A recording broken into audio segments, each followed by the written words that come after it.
Hey everyone, welcome to TPUSA Live. I'm Jon Root, sitting next to maybe the snazziest guy I've ever seen on this couch. My goodness, Stephen Davis, you look great. I'm trying to look like you. I'm trying to be like you when I grow up. I told you this already.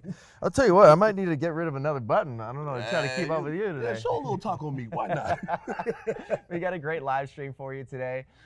Human Events Daily with Jack Posobiec. He's got a trucker uprising special. He's going to break down everything that's going on with the Canadian truckers. I know we covered that on the couch yesterday in what actually Prime Minister Trudeau had to say. He's going to break that down again. Also, there's a new poll that says that the majority of Canadians want all COVID restrictions to end right now. You don't say. Shocker, right? Shocker. But it's crazy because I know Jack Posobiec is going to break this down quite a bit, but just checking out his Twitter, he's saying it's actually amazing that you have these workers that have been celebrated for so long. And even we exposed Trudeau yesterday when he showed his tweet like, hey, hashtag thank a trucker. And then now it seems like everybody on the left and the leftist media is against them. But this is not a left versus right thing. You have a lot of people that are vaccinated that are driving these trucks across Canada, and then now you're even hearing rumors that there might even be a uprising with U.S. truckers. I love it. Oh, it's going to be absolutely fantastic. And then also, too, if you have not downloaded the Human Events Daily podcast, you got to do that as well. Be one of the millions that have downloaded that.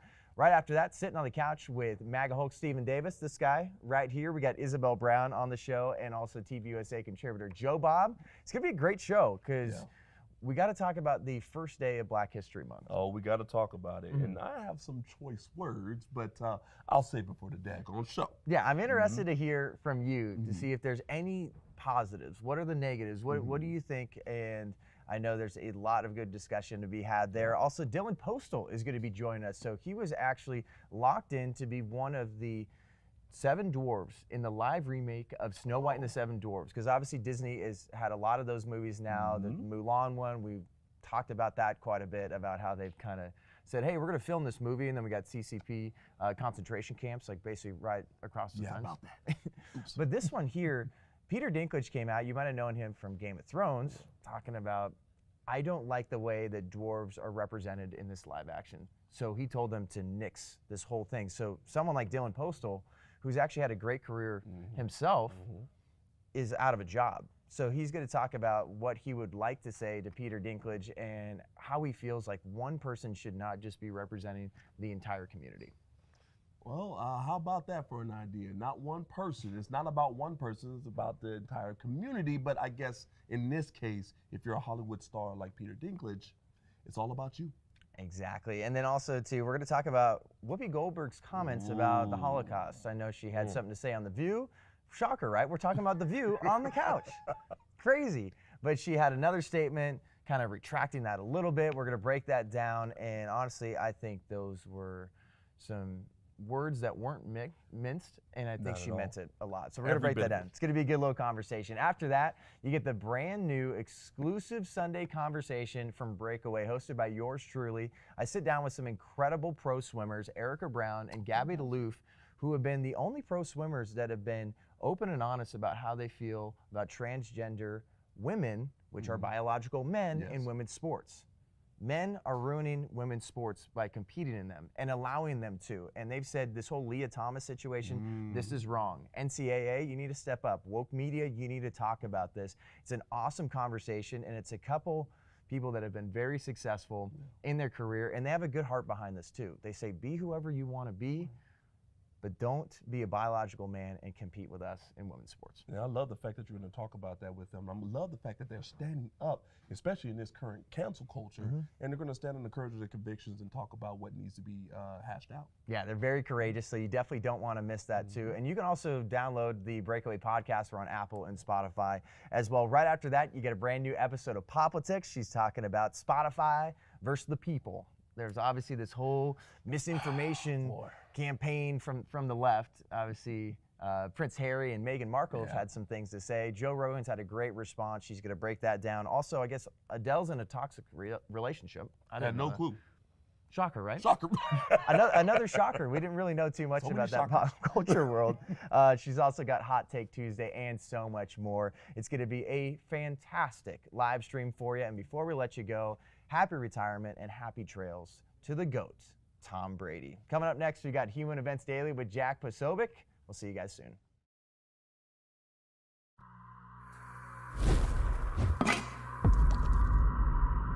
This is your brain.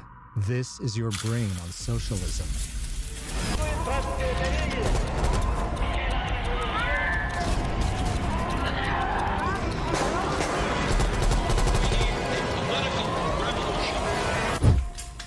Any questions?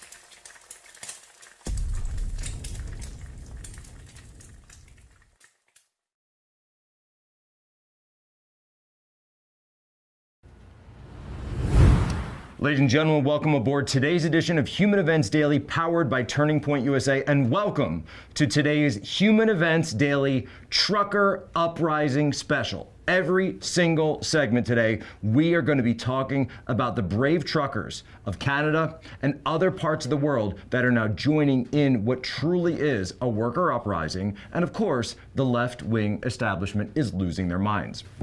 So segment one, a Canadian trucker blockade has now blocked the crossing with the U.S. border in Alberta. Segment two, the Canadian Prime Minister Trudeau is in hiding yet smearing the peaceful and noble truckers. Three, majority of Canadians, we got to pull out on this, want all COVID restrictions to end now. Funny how that works. And then finally, thousands of U.S. truckers, we're told, are planning to protest the vaccine mandate in Washington, D.C. All this and more ahead, Human Events Daily.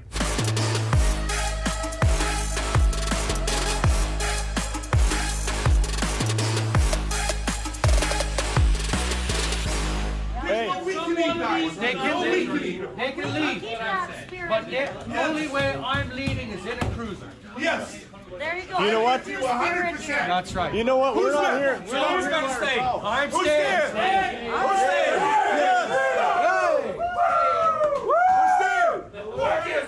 Their tactics are we're surrounded. They're trying Yes. to make us weak. They're Yes. trying to get under It's our all skin. morale, Alex. It is Keep time up to the stay. morale. You already started. I guess the ones that want to leave can leave. If you're worried about funds, the GoFundMe will pay the Oh, we fines. have money. Alex, they can issue us a ticket for a Highways Traffic Act. That's all they can do. Yeah. Bring on the ticket. Hallowed would be thy name. Thy kingdom come. Thy will be done. On earth as it is in heaven. Forgive us our debts as we forgive our debtors. Lead us not into temptation, but deliver us from evil. For thine art the kingdom, the power, and the glory, forever and ever. Amen.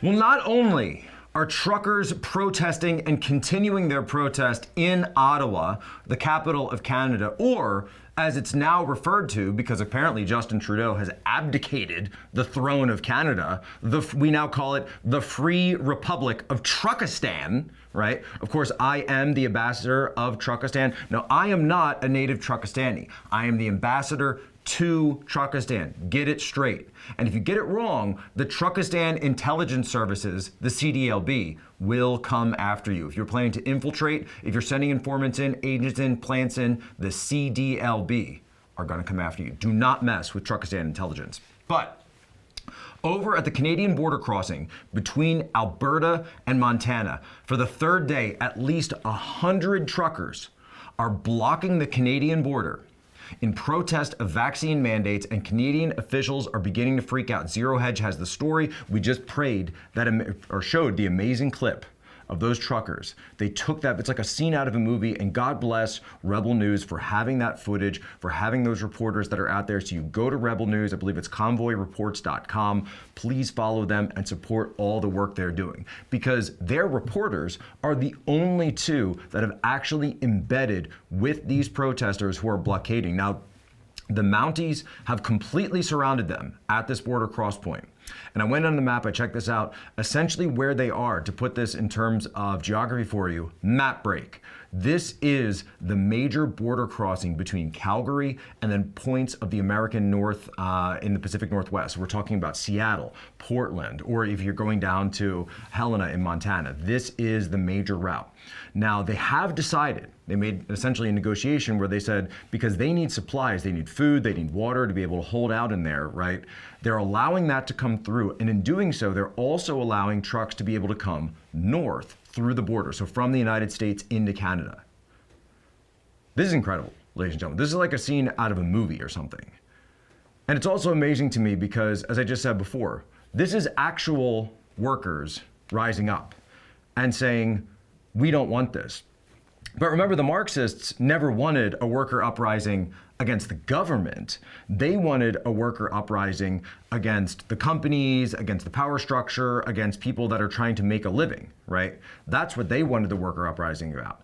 But since this one is about vaccine mandates, oh no, no, no. Stop seizing the means of production. Please, please give the means of production back to the government. Back to the rightful rulers, back to the rightful ruling class. You're doing it all wrong. Listen to your elites. Take your vaccines. Allow the mandates to come down. Why should we change anything? And I got this comment yesterday as I've been, reporting on the story, talking about the story. Somebody on Twitter said to me, why should conservatives support this? And I responded back, because we support workers now. Welcome to the new right. This isn't your grandpappy's grand old party or conservative movement or any of that stuff. We are on the side of the people, and the people are on the side of freedom. And by the way, some of those American truckers are coming up north and even having to wait to go through this blockade. They're saying, you know what? We support your stand, we support your right, and we support you in the fight for freedom around the world. And that's why this is spreading like a prairie fire around the world. Keep it up. Justin Trudeau, the Prime Minister of Canada, has fled. He's not in Ottawa. He's not at his house. I don't know where this guy is. People of Canada don't know where their Prime Minister is. Their Prime Minister is actually missing. Well, he went and gave a press conference yesterday somewhere in hiding. It looks like he's up at a cabin in the woods somewhere. He's got like a pile of wood to keep himself warm. But of course, he also brought, a podium with him so that he could deliver press conferences from wherever he is in exile while the Free Republic of Truckistan is taking over. So go and listen to this. Listen to his baseless smears of the peaceful and noble Truckistanis. I have attended protests and rallies in the past. When I agreed with the goals, when I supported the people expressing their concerns and their issues. Black Lives Matter is an excellent example of that. But I have also chosen to not go anywhere near protests that have expressed hateful rhetoric, violence towards fellow citizens, and a disrespect not just of science, but of the frontline health workers and, quite frankly, the 90% of truckers who have been doing the right thing to keep Canadians safe, to put food on our tables. Canadians know where I stand. This is a moment for responsible leaders to think carefully about where they stand and who they stand with. Now, Daily Mail covered this. They said Prime Minister Trudeau won't meet with the Freedom Convoy because of their hateful rhetoric, but he'd rather go to a BLM rally. And he says that he's tested positive for COVID and he's at an undisclosed location. Well, that's incredible to me. He would go and meet and march, which he did, of course, at a BLM rally. He took a knee with them. So explain this to me. He didn't notice any extreme rhetoric or any extreme actions from Black Lives Matter when they were tearing down statues, literally of Canadian prime ministers. John Macdonald, right, Sir John Macdonald, were being torn down, toppled, beheaded, if you actually watch the video, which we have a clip of. That's what was going on during BLM. Also last year, what was going on in Canada? Churches all across the country were being burned down because of a story regarding residential schools, which, by the way, now seems to be actually not even true because some people were reading LiDAR results improperly. They were being burned down. And what did Prime Minister Trudeau say then? He said, I understand your anger. When people were burning down churches across his country. This guy's a joke. This guy is a complete joke.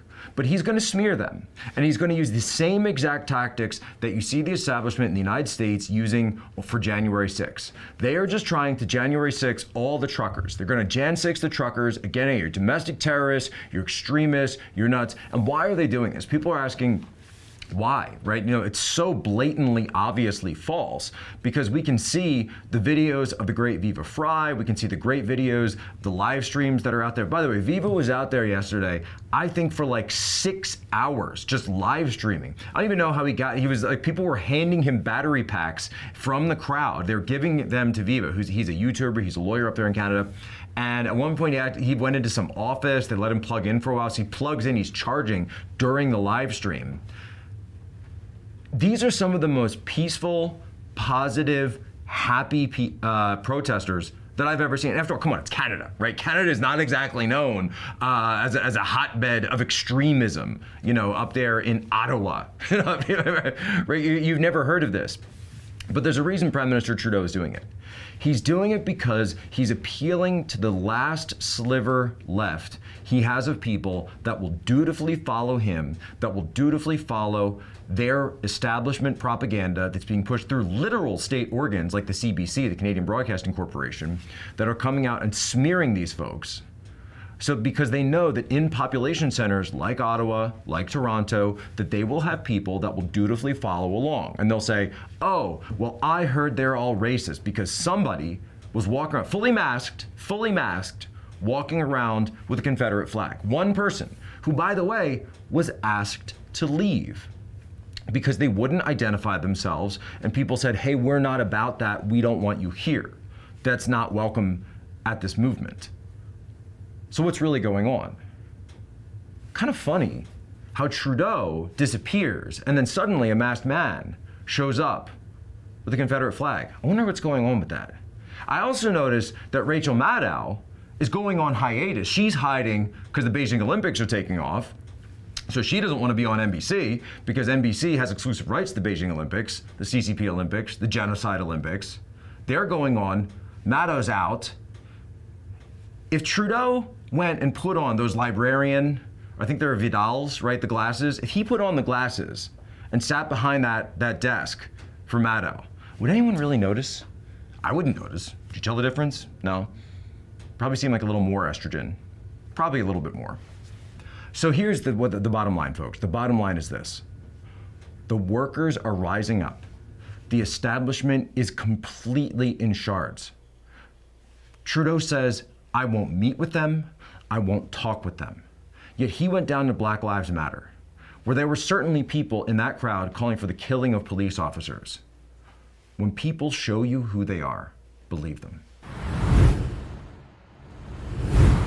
Now look, we're talking about the workers today, so I want you to go support the workers. You go to mypillow.com, you use promo code Postl, you can support the American workers of that American company. And by the way, if you are up there in Canada, guess where you can also go? It's mypillow.ca, where you can use Canadian dollars to support the Canadian economy. You go to mypillow.ca, you use promo code POSTL there, and you can get the exact same savings that you can down here south of the border. So if you're up there in Truckistan, I guess we'll have to change the the URL for the new Truckistan URLs. But for right now, mypillow.ca, promo code POSTL. You got the sheets, you got the beddings, the robes, the slippers, and of course the pillows. We'll have to work out something. Maybe we can ship some pillows up to the Blockade or get some pillows up to Ottawa right now to help the people out, because we know that they're sleeping out up there. We know that they're staying there. They're not leaving. So I think it would be behoovant of us to get the pillows to them to support their fight.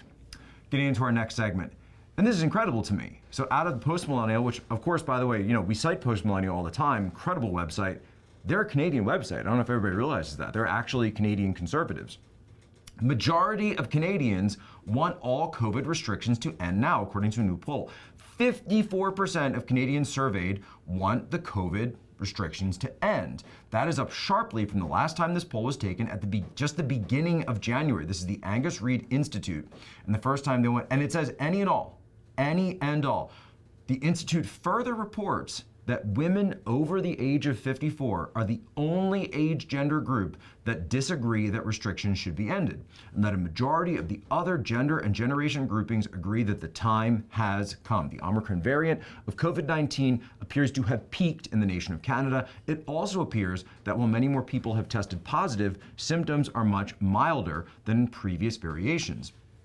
Almost certainly because of this, the number of Canadians polled who have almost certainly have COVID in the past 2 months has also increased. Yet we're also noticed that, of course, the deaths have not been increasing, even though cases have been increasing. And remember, this is what South Africa told us. When that South African doctor came up, the one who, by the way, discovered the Omicron variant and said this was the first place, South Africa, where this is really coming out, she said, and she went across to the entire world and said, this thing might actually be a blessing in disguise. Now, why would you say that, right? New variant. Well, because it's a milder variant.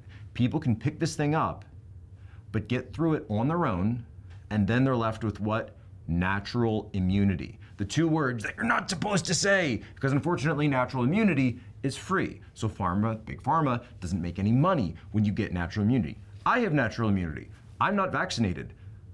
We get this stuff, we've got the antibodies. Explain to me. I still have yet to hear a convincing argument why I need more antibodies when I already have the antibodies. It doesn't make much sense.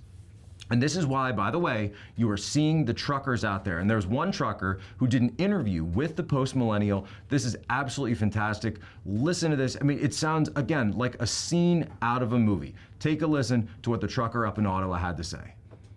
Why did you feel it was important to come to the event? Because I want to fight for the freedoms of Canada and my grandchildren and my kids. All right, and how long do you plan on staying? I plan on staying till it's over. Until Justin resigns, all mandates are lifted. All right, and what would you say to Trudeau if he was here right now? I would ask him if he's going to listen to the people and let the people have a choice. Because we don't have a choice in his legislation. Awesome. Anything else that you want to add? Freedom! I love this guy. How can you not love this guy, right? He's saying what everybody's thinking. He just wants a choice. And that is the essence of freedom. I keep saying this, right? The workers of the world are starting to unite. They're rising up because they're saying, we want freedom, right? My family's Polish, right? Go look at the Solidarity movement from 1980s. Who was leading that? It was the Gdansk shipyards of northern Poland. It was the ship workers who were the first ones to come out and speak against the Soviet Union. And they're completely credited, I think accurately credited, with breaking the back of communism in Poland. And that was one of the first places where communism fell during the Cold War. And that led eventually to the dissolution of what? The Warsaw Pact and then the Soviet Union. It was the workers then, it is the workers now. This is an actual worker uprising. The only thing is, it's against communism. So we're now seeing reports out of various points in America that US truckers are rallying together and are potentially putting together a movement where they can stand with the truckers of Canada. There is a Facebook page, I literally just checked it right before we went on air today, 128,000 followers now on Facebook following this page. It's the Convoy to DC, right? So the brother group up to the north, they did the Convoy to Ottawa. This is the Convoy to Freedom America. They're talking about going to DC. There's a Facebook page up. I don't know if they have a specific dateline yet. Truckers in the United States are getting ready to follow the lead of their Canadian counterparts and form a convoy that will travel from California to Washington, D.C. This after 50,000 reportedly Canadian truck drivers formed a 45-mile convoy to Ottawa this week to protest the government's vaccine mandate. The same mandate has been issued by the United States Department of Homeland Security under President Biden that are requiring non-essential U.S. workers such as truck drivers. By the way, explain to me how truck drivers are non-essential. These are the most essential people in terms of actually readying our supply chains. Remember all the supply chain issues that we were talking about recently? Who do you think runs those? It's the truckers. By the way, I'm sure very soon you're going to hear a whole lot more about self-driving trucks, automated trucks, because those mean old truckers just won't follow along. Well, anyway, over 128,000 on the Facebook page. Here's one of the truckers explaining it in his own words. I'm a very patriotic individual. I know that that's kind of a bad word these days, but I am, and this cause means a lot to me. I am a truck driver here in the United States. I am a huge supporter of what they've done up north in Canada. This is about being an American. This isn't about if you're a Democrat or a Republican, conservative, liberal. It doesn't matter what country you're from. It doesn't matter where you align yourself with different segments of society. None of that matters. None of it matters at all. And even though this is going to be about an American convoy, that doesn't mean that it doesn't apply to those of our friends that are in Australia or various countries in Europe, or our Canadian brothers, or down in Mexico, South America, anywhere across the globe where these mandates are happening, where people are losing livelihoods because of mandates. So they're talking about heading to Washington, D.C. Now, of course, the DHS policy, if they are not fully vaccinated, they will not be allowed to cross land borders from Canada or Mexico. So if you've gone into Canada or Mexico, of course, on the Canadian side, they have the vaccine mandate. The Mexican side, when you're coming back, you would have to have the mandate, you would have to be vaccinated to be able to come back. So they are required to have that. I've also heard people saying that they say, well, hold on a second, because there is a massive event that's coming up in February, and it's not all the way in Washington, D.C., it's the Super Bowl. And they're talking about doing a trucker convoy to the Super Bowl here in the United States of America, an event that obviously could be co-opted and would get tons and tons of coverage. Remember, the Super Bowl is one of the highest watched events in the entire United States year on year. This time around, it would be the perfect opportunity. And I'm not saying they should, I'm not advocating one way or the other. I'm just saying that if they were to use this, it would potentially become one of the most watched events in the entire world. Truck on, boys. And that is it for us here, Human Events Daily, your fastest, your hardest hitting, your most action-packed information, intelligence, and analysis. This has been your daily briefing. Remember our motto, our oath, our solemn vow to you: be good, be brief, be gone. Share this out with one of your normie friends. Today we did the Trucker Uprising special. So to anybody out there who says, you know what, I support the workers, but I want to know what's going on, what's happening in Canada, I see this stuff with the trucks, people are honking all over the place, the memes are going like wildfire, what's happening? You send them this episode. And then you go on wherever you get your podcasts and you give us your 5-star rating review. Today's history break. In 2020, as Wuhan coronavirus was spreading across China, Beijing criticized the former President Trump administration for blocking all foreigners that had been to the People's Republic of China. Ladies and gentlemen, as always, you have my permission to lay ashore.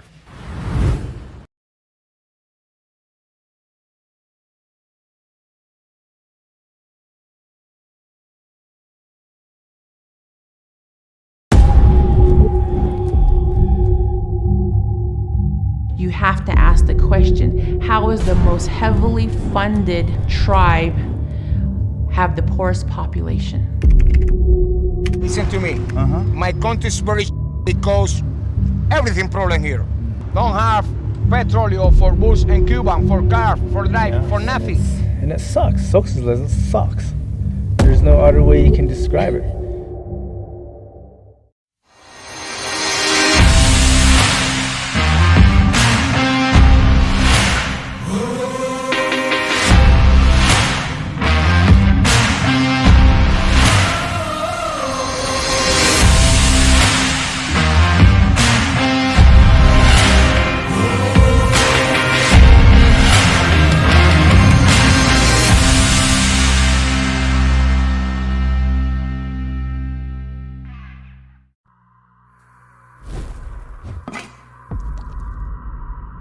This is your brain. This is your brain on socialism.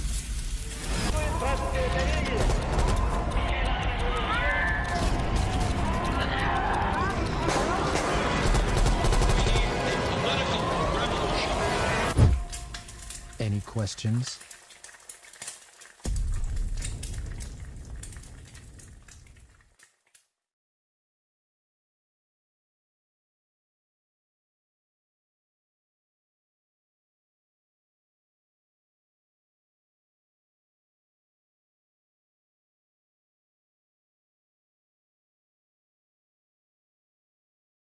And we are out for Human Events Daily, coming to you live from the regime-occupied National Capital Region of Washington, D.C. We now turn it over to the free state of Arizona as Turning Point Live continues on the couch. Take it away, John. Thanks, Jack. Well, hello and welcome to Phoenix, Arizona. I'm your host, Jon Root at TPUSA HQ, here for some more TPUSA Live. Here's the rundown. First, the GOAT calls it quits and more in the daily briefing.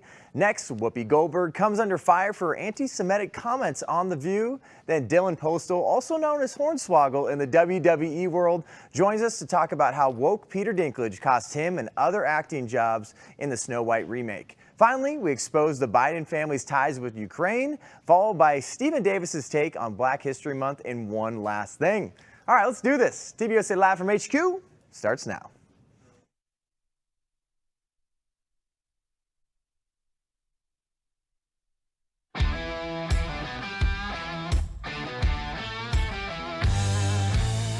Authentic, unfiltered, grassroots content and conversation every weekday.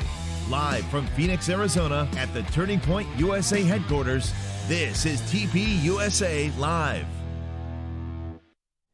Well, once again, welcome back to TPUSA Live. We're at beautiful Phoenix, Arizona. My goodness, you are swagging out today, MAGA Hulk Stephen Davis. Thank you, thank you. Yes, indeed. I'm trying to be swagalicious. Do I need to go down another button?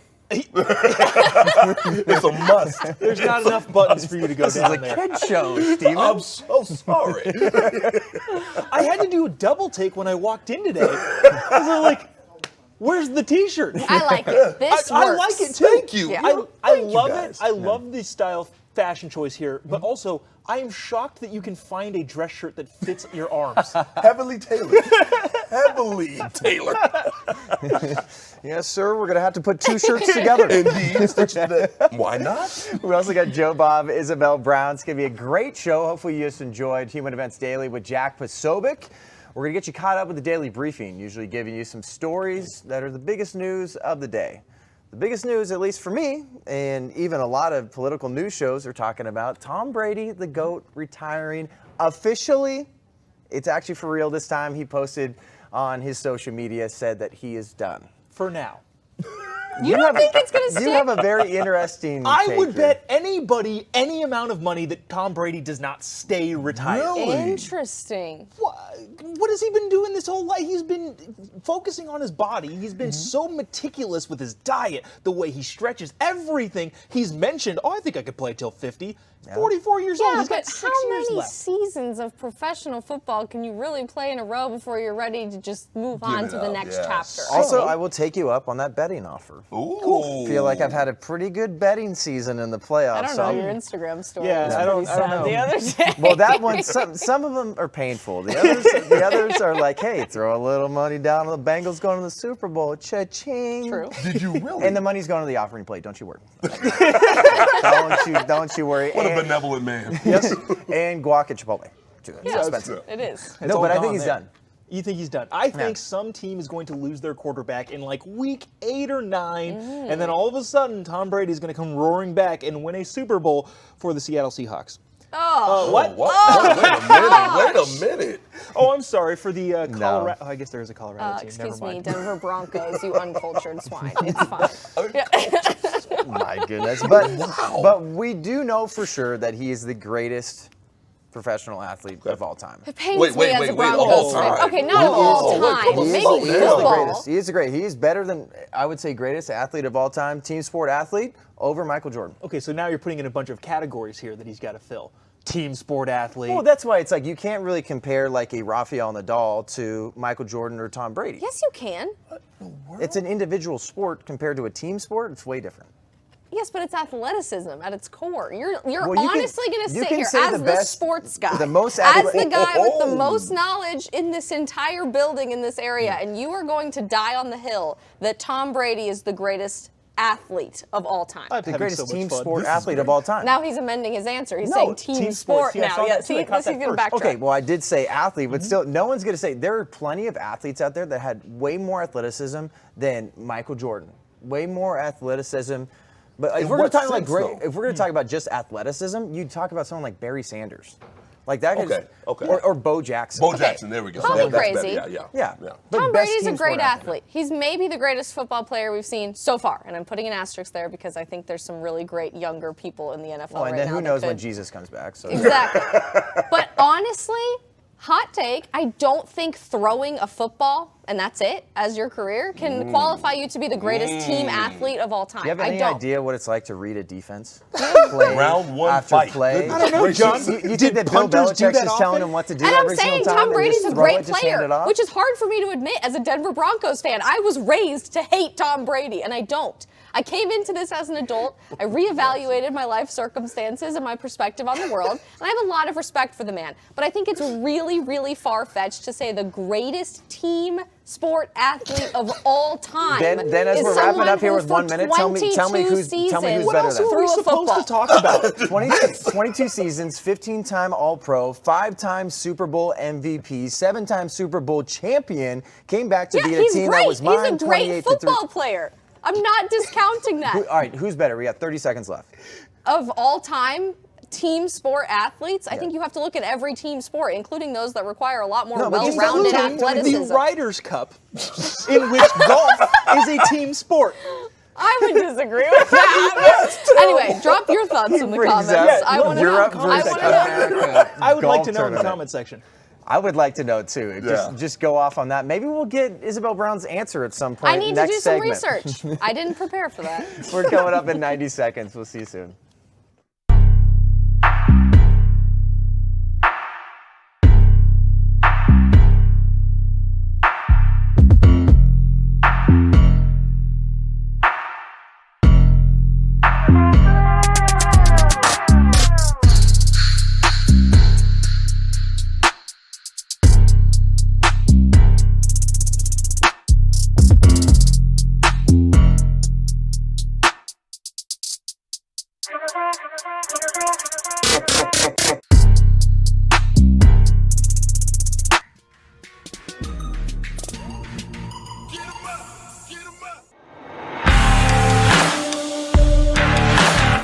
Good Ranchers, straight from the American farm. 100% American meat, 100% of the time. Delivered straight to your door.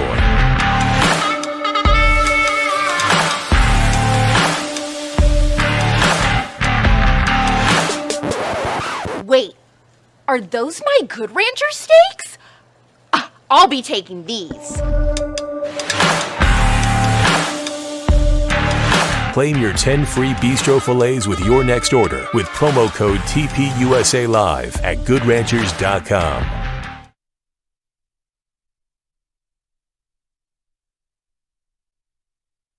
Welcome back to TPUSA Live. We got Isabel Brown, Jobob, MAGA Hulk, Stephen Davis.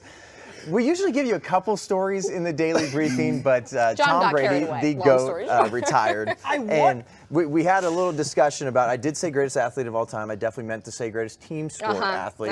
Because I think when you get an athlete, it's like athleticism, team sport. Next he's going to say greatest American team sport athlete who's played in the last decade. I want the viewers at home to know that during the commercial break, none of this stopped. It kept going. They kept going back and forth between I can't help myself. Maybe it's just because it's John. I don't know. We are going to talk about Whoopi Goldberg and The View and her anti-Semitic comments, but you need to give me another player that is Cristiano the best. Ronaldo. Okay. No, what? At least pick up. There's a conversation that could at least be had about it. Okay, look, I didn't know we were going to have this conversation. I'd like to do my research like a well-educated human being on the subject. I'll come back to you later this week with my answer. I think there's some You mess with the bull and you got the horns, all right? All right, let's get to The View, because, you know, we have to talk about The View a lot on this show. We don't talk about it enough. But yesterday, this is something that went viral on Twitter, is Whoopi Goldberg's comments about the Holocaust. And she tried to say that the Holocaust was not about race. Yeah, you heard that right. Check out this video. Well, also, if you're going to do this, then let's be truthful about it, because the Holocaust isn't about race. No, it's not about race. No, it's about a different race. But it's not about race. It's not about race. What is it about? Because it's about man's inhumanity to man. So as we get you hydrated here, Jobob, I know we are going to tell you about what Whoopi Goldberg tweeted out, so some kind of like apology, but we're going to react to this video first. To say that something like that, one of the biggest atrocities in the history of the world, because obviously we got a lot of stuff going on with the CCP right now. That is an atrocity that we are always keeping you informed about, but there's going to be more information that comes out about specific numbers and everything. But to say this was not about race at all and to try to double down and triple down on something like this, Bad taste. I could not imagine being a Jewish person watching that. And then there's still, I think there's still a couple people that are around that went through the Holocaust. Yeah. I could not imagine what they feel right now and families of those people. Do you think, and again, playing devil's advocate here, I guess, do you think she didn't know the difference between Jewish as a population and Jewish as a religion? Because I guess that might be the only out, right? I'm just trying to figure out why. Because if you don't know, and you assume that all religious Jews are not of the same race, which they aren't, then maybe that's how you can come to that conclusion. Yeah, but I don't even think you could if you knew anything about the Holocaust, I don't even think you could logically make that argument because ultimately it wasn't even just about one group of people, religious or ethnic. If you go to visit any of the concentration camps in Eastern Europe, they have memorials to all kinds of different groups of people in the LGBT community, Roman Catholics, which I learned a lot about in church history growing up. And so I think there's a really interesting point to be made there that maybe we're just not learning the whole story of the Holocaust. Like maybe she just genuinely doesn't know that. I doubt it because that's what I'm wondering. But she also later did say this is white people versus white people. See, I think it was just her trying to give a hot take. How is that not racist, though? I mean, it is. Imagine a world where a person said, a white person said, this is about black people versus black people. You know, go a fight amongst, yourselves. What? I mean, they would be canceled on the spot. But because Whoopi is black and she can spout off on The View with this leftist narrative, that'll play. That'll play all day. I know on The View, they've been looking for someone to fill that conservative seat. They can't find anybody. They're not going to find Shocking. anybody at all. But I could only imagine somebody, just not even on the conservative side, just playing like devil's advocate here and trying to say something like, hey, like slavery wasn't about race. No. That was just about just inhumanity. That's what she ends up saying in this clip too. It's just, this is all coming down to just people's inhumanity. And could you imagine? She would lose her mind. I mean, it would just, I'm pretty sure Twitter would maybe light up in flames just like a BLM riot or something. They'd probably stop the broadcast. Yeah. Because that's basically what she just said. Exactly. And then if you try to dumb it down to where it's like, oh no, it's just like, I meant like ethnicity or religion or what does race actually mean? It's just like, you're just wrong. Well, even if you weren't trying to say that it was about the race of the victims of the Holocaust, it's very easy to see that it could be about the race of the people perpetuating the oppression, that they were trying to create this perfect Aryan race that was the answer to everything, like the perfect ideal image of what humanity should look like. That is about race, let alone the flip side of the coin. So I don't really know how you could logically make that argument. And also, I couldn't imagine us being on that show. Because it would just be tough. Just like, they probably wouldn't we'll let sit you this speak, one out. John. We'll let you guys figure it out. No, cisgender no matter what I male. say, it will get blonde hair, scrutinized. blue-eyed man. But something too. I know one of the other hosts said Clarence Thomas doesn't represent the black community. Also, Joy Behar said that Amy Coney Barrett was only picked because she's a white woman. So it seemed like they were really going off not just on the Holocaust. Well, you talk about spreading misinformation. Spotify, go get them. Wait, she just gave a perfect example of why President Biden shouldn't have put the stipulation of you must be a black woman. That's exactly the reason. Because people are going to say, well, because you said it needs to be a black woman, everybody's going to question the integrity or the credibility of the black woman that he chooses. Regardless of the qualifications that this woman has, which probably would be pretty substantial, people are going to question it exactly like what she just did. Yeah. Huh. Interesting. Shocking. I didn't even see that part. Yeah. Wow. It's something too, like I think The View, just like you hit the nail on the head. I think they're just trying to get some viewership. Because I do obviously too. we're talking about it. We've talked about The View quite a bit. Who watches The View? No one. Not I, said the fly. Doctor's office waiting rooms. This is what I have answered to that question like 8 times. No one watches it. And they're struggling so hard to find a conservative to go on the show because, spoiler alert, the conservatives that have been on the show have developed literal PTSD, like Candace Cameron Bure, from being on the show. Would you do it? I would do it. And I doubt they'd let me. Let's go. Let's try I vote for Isabel Brown. Isabel for The View. Hashtag Isabel for The View. I would have a lot of fun with these conversations. I'm not gonna lie. I would actually That tune would in. be interesting. Unfortunately, I think I'm a little too outspoken for what that's what type they of don't want. prototype they're looking for a conservative, in quotation marks. But they want drama, woman. right? Fake drama, manufactured drama. This is real drama between Isabel and The gloves It's come real. off. Yeah, the gloves are coming No, off. honestly though, I think it's so interesting because groups like The View, individuals like Whoopi Goldberg, and then just the left as a whole have made everything about race for the last 5 to 10 years. And now all of a sudden, it's not about race? I wonder why. The question is, what is she trying to accomplish here? Exactly. Other than maybe go trending on Twitter and have people tune into the show. I Because don't what know. she ended up saying on Twitter was, "I'm sorry for the hurt that I've caused." That's a great start. Yeah. Okay. Very classic. Did she leftist take full apology. responsibility? Because that's where it matters. Listen to this, though. The Jewish people around the world have always had my support, and that will never waver. That sounds to me like she's reading from a teleprompter, like, I am sorry for the hurt that I have caused. Yeah. You will never lose Yeah. my support, Jewish people. It reminds me of Prime Minister Trudeau yesterday when we showed that video about the truckers, where it's like, real Canadians know me. And it's just like, yes, that is why the trucker convoy is huge. That's the whole point. That's why millions of people are so upset. And I can't believe that people like this try to pretend like they're on their side. Because there's blatant anti-Semitism that's going on across the country.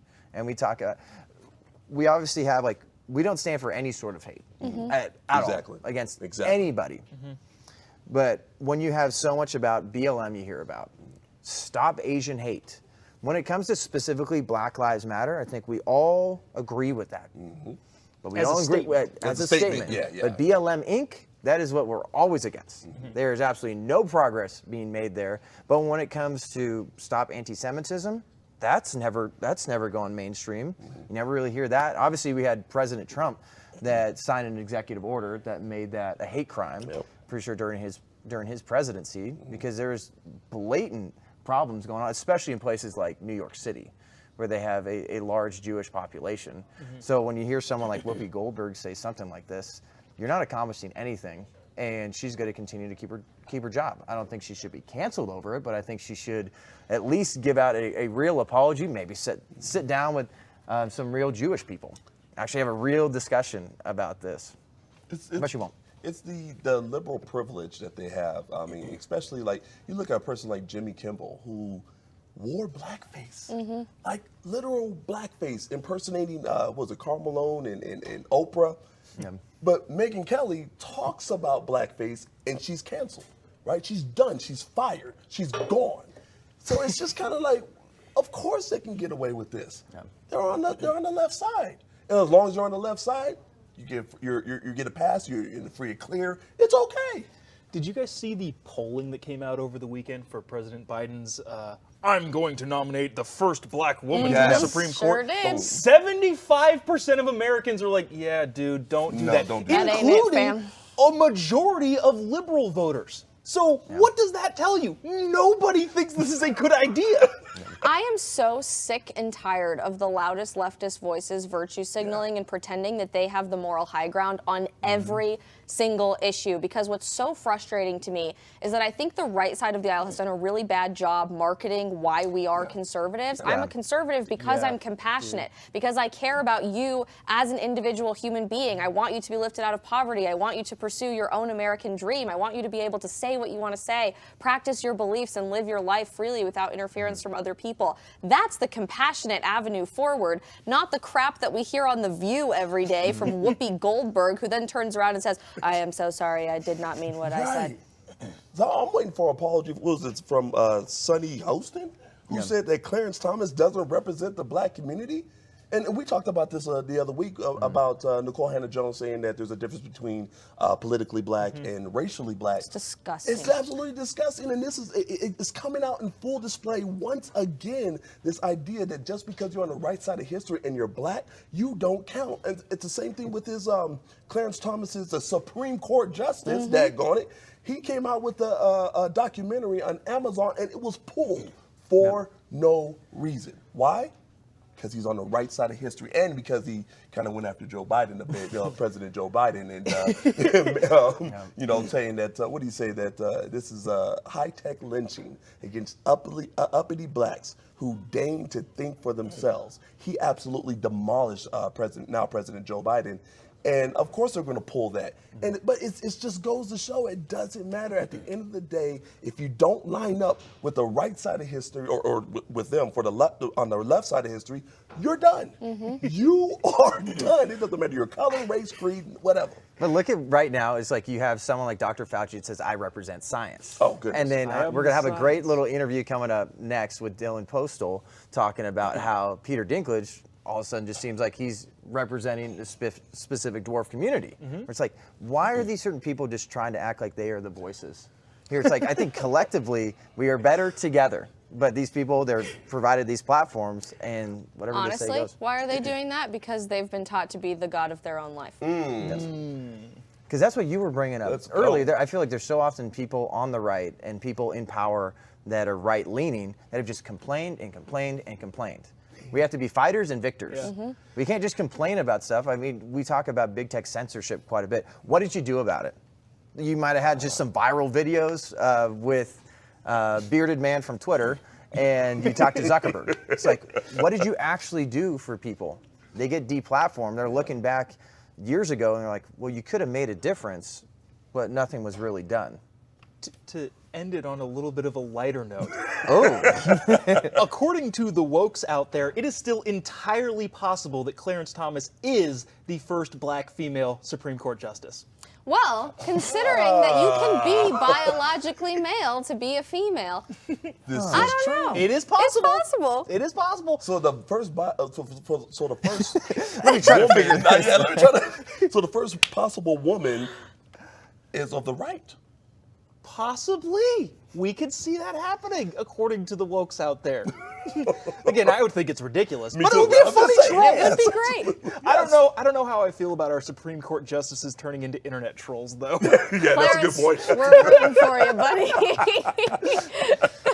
Oh man, Thomas. That's why I feel like there's a couple options here. I know there's like Charlie Kirk said so often. This is like almost like a 50-year war. It's going to take a long time, or we should get someone on the phone with Jesus himself and say it's time. It's about to, come on back. Like, come on back. I think that like we've seen enough. Come back. I don't think we've seen it all. I'm just telling you right now. I think it's going to be We haven't. a lot That's worse. why we need to cut it off now. But coming up next, we're going to chat with Dylan Postl, talk about how Peter Dinklage cost him and so many others some roles in the new Snow White movie. See you in 90 seconds. What if I told you that this has all happened before? The riots, violence, church burning, attacks on police, destruction of private property. My name is Sammy Steiden. I am a Holocaust survivor. This is the reality of what happens when you have capitalism that goes to socialism. El socialismo no funciona. El socialismo no funciona. TPUSA Live is about to be spicy. I mean, would you expect anything less? It's me, Alex Clark. Of course it's going to be spicy. Tune into The Spillover, my brand new podcast. Think of it like the older sister to politics with a lot more conservative.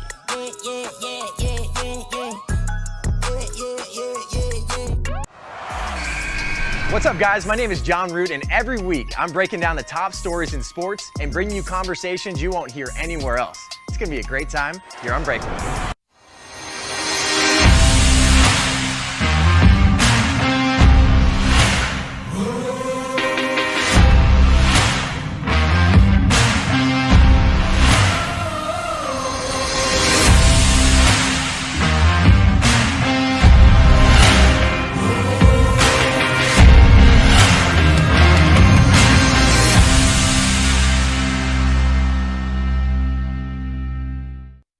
Welcome back to TPUSA Live. I'm Jon Root, sitting next to Jobob. We have a very special guest that's going to be joining us in just a second. We got Dylan Postl, also known as Hornswoggle in the WWE.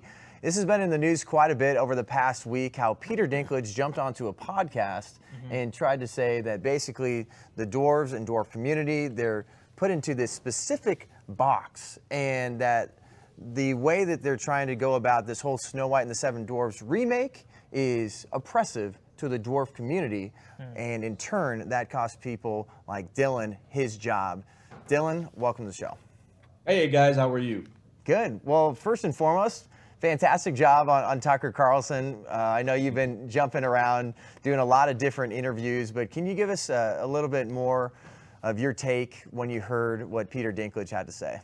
Yeah, I mean, it's been all, calling out about the left and the right. That's not what this is about to me. I'm neither. This is about the issue at hand, and this is about what Peter Dinklage said. And I don't understand why he's the voice of a whole dwarf community. I don't understand why he would want these jobs taken away, these 7 potential jobs that are few and far between as is for dwarf actors, why we would want these taken away. He wants to be progressive, and I support that. I fully support that. And he wants dwarves viewed in different roles, and I get that as well. That's amazing. It really, really is. And he has done that in some roles. But he's also taken roles that are casted only for little people. Exactly. So I think that this whole situation, Dylan, is just he's played these roles in the past, but now when this is something that's not going to hurt him, he knows it's going to hurt other people. He's all of a sudden this voice for the community, and it seems like he's going about this in such a way where he is unashamed of who it hurts because it doesn't affect him. That's my point. Is since I was I say it all the time. Since I was 4 years old, all I wanted to be was a professional wrestler. That's all I wanted to do was be in WWE.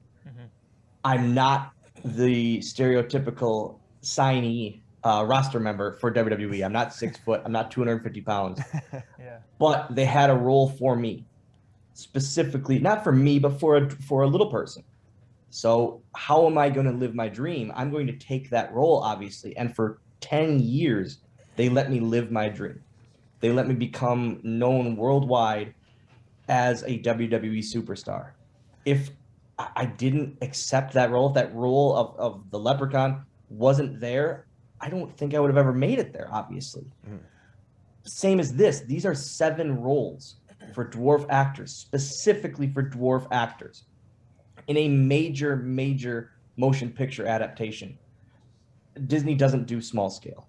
We know this by now, especially with the original film and readaptation cartoon that kicked Disney off, the Walt Disney Company off. This was going to be enormous, and hopefully Disney takes a step back from the recasting or whatever their thoughts are, and really listens to a few other voices. And it's not about me getting a role. This is about them rethinking this knee-jerk reaction of one person being the voice of a whole community, waving a red flag and speaking up for all of us. I don't feel that's right. Dylan, as a part of the little people community and being in the entertainment world, I guess how hard has it been trying to burst into that scene, and how hard is it for other little people to do just that? Obviously, you had a great break with the WWE, but given that, is it difficult? How do you categorize that in how you're able to go about doing your entertainment self in the jobs that are available? So in response to what I've been saying in the last couple of interviews, especially in the Tucker Carlson and the TMZ things, it's been like, how dare me be okay with being laughed at and seen as a leprechaun? This was my dream, to be in WWE, no matter what. This was my absolute dream. I would have done anything to be a part of WWE, because everyone has dreams. You want to be a fireman, you want to be a police officer. You're going to do all you can to do that. I didn't view it once as laughing at me. I viewed it as every week I was on worldwide television living my dream. And it was never an issue to me. And then that's what I think is just a huge problem with our culture right now, is you have people telling you what you're supposed to be feeling. It's like, no, let me speak for myself here. This is a dream you've had ever since you were young. And then especially now, there's so many new Disney remakes. There's been Aladdin, there's been Mulan, there's been so many different remakes. It's like, hey, this is not just about me. This is about something that means something for your whole community. And I'm not saying every little person or dwarf should be okay portraying a leprechaun or portraying an elf or this, that, or the other thing. I'm saying I was okay with it because in that role, I was still able to live my dream. Same as these dwarf actors whose dreams would be to be in a major motion picture or a Disney film. That's a huge dream for many, many actors. I can't get casted as Spider-Man or Captain America or Batman or Superman. When The Greatest Showman came out, I couldn't be casted as P.T. Barnum. But for that major motion picture, I could have been one of the circus acts, and that would have been absolutely amazing because it would have been an Oscar-winning role or Oscar-winning film, a role in that film. And if you don't want that role, don't go out for it. And that's okay. That is completely okay. I'm not making 7 dwarves, 7 little people go out for these dwarf roles. I'm saying we should have the opportunity still because that's what this movie is. It's Snow White and the 7 dwarfs. These aren't cave-dwelling dwarves. They are 7 fantastic characters that take care of Snow White, the princess in the movie. They're her caretaker in the movie, and they each have different characteristics. And I hate to say it, isn't that what we're teaching kids? It's okay to be different. It's okay to be your own person. These are 7 different characteristic people. Come on now. What's so bad about that? I don't get it. We're not making dwarves go out for these roles. It's their choice. So I was just reading up about Snow White because I know Disney has, they take a lot of their classical stories from actual historical events. And I was reading that the story that Snow White came out of was a small town that had copper mines, and the people that were able to go into the copper mines were people that were smaller or small children. And so with that being said, it almost seems like there's a historical shift too, disregarding probably how the 7 Dwarfs came to be in favor of whatever it is that Peter Dinklage is trying to push. Is that concerning at all to you? I don't know. I'm just what bums me out is how it's to me it's so hypocritical. It's so hypocritical of him to now want to be progressive after those checks have been cleared of his past. And that's okay. He did amazing in those roles, and he's done amazing in the roles that weren't casted to him because he was a little person. He's done a ton for the dwarf acting community. He's probably the biggest dwarf actor of all time, but he's not the one voice of our community. And that's what irritates me. And then as we got about a minute left, people want to know, like, what's next? Is there any conversations going on with Disney? Is there a potential conversation with Peter Dinklage himself? What do you think is going to be happening next? My phone is on to everything. I've proven that the last few days. My phone is on Disney. Hit me up, as they say. My kid says and will yell at me for saying. But that I would love to have a chat with Peter Dinklage himself about this issue, because I would love to take his perspective into this and hear him out. And that would mean a lot to me if I actually heard his side of this instead of on this podcast. And if he heard me out, and we could go back and forth about it. But my phone's on, my email's open. Well, I really hope that conversation on all happens. social medias. Well, I really hope that conversation happens with Peter Dinklage, and I hope that Disney does the right things, and hopefully you're able to get your job back, because you're not back. It's not my job. It's 7 potential jobs for dwarf actors. Amen. Thanks for joining us, Dylan. Thank you, guys. We'll be back in 90 seconds.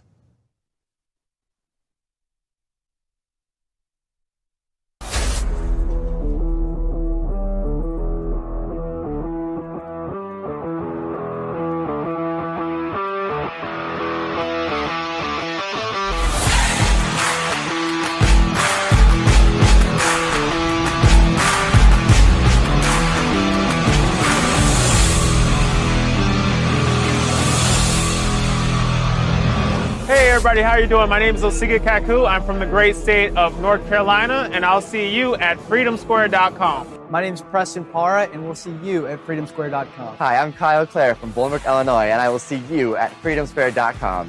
Hi, I'm Mackenzie. I'm from Fayetteville, Arkansas, and we'll see you at freedomsquare.com. Hi, I'm Johnny Richardson. I'm from Prescott, Arizona, and I'll see you at freedomsquare.com. I'm Rachel. I'm from Dallas, Texas, and you'll see me at freedomsquare.com. I'm Soraya. I'm from Chicago, Illinois, and I will see you at freedomsquare.com. My name is Michelle DeGroot from Los Angeles, California, and I'll see you at freedomsquare.com. Hi, my name is Emma Faye Redcan, and I'm from San Antonio, Texas. I will see you at freedomsquare.com. Join us in the fight for freedom. Welcome to Freedom Square.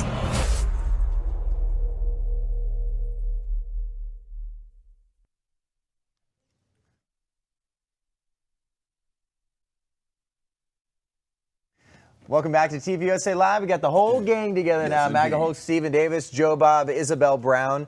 That was a great little conversation we had. If you're just joining us right now, you got to go back and watch that with Dylan Postl, because that's what I love, conversations like that. That's like, hey, this is not just about me. This is not just about one specific role. This is about 7 roles, and this is about what we're doing in our culture. And just like we talked about, how there should not be one person speaking for a specific community. Amen. And that's it. And that's why I'm so glad he's taking this courageous stand. And two, it's like, we're going to have people on the show that they don't have to align with us in conservatism at all. It's like, this is about right and wrong. What just happened to him and 6 other people going for those dwarf roles in the new live action remake of Snow White and the 7 Dwarfs is wrong.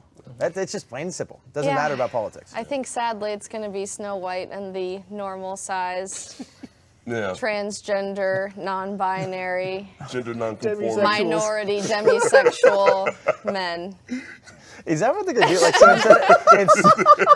instead of like sad, but it's true. Sneezy, like dopey, you're gonna have like furry, demisexual, trans, non-binary. Yeah. Demi Lovato. What? She really does.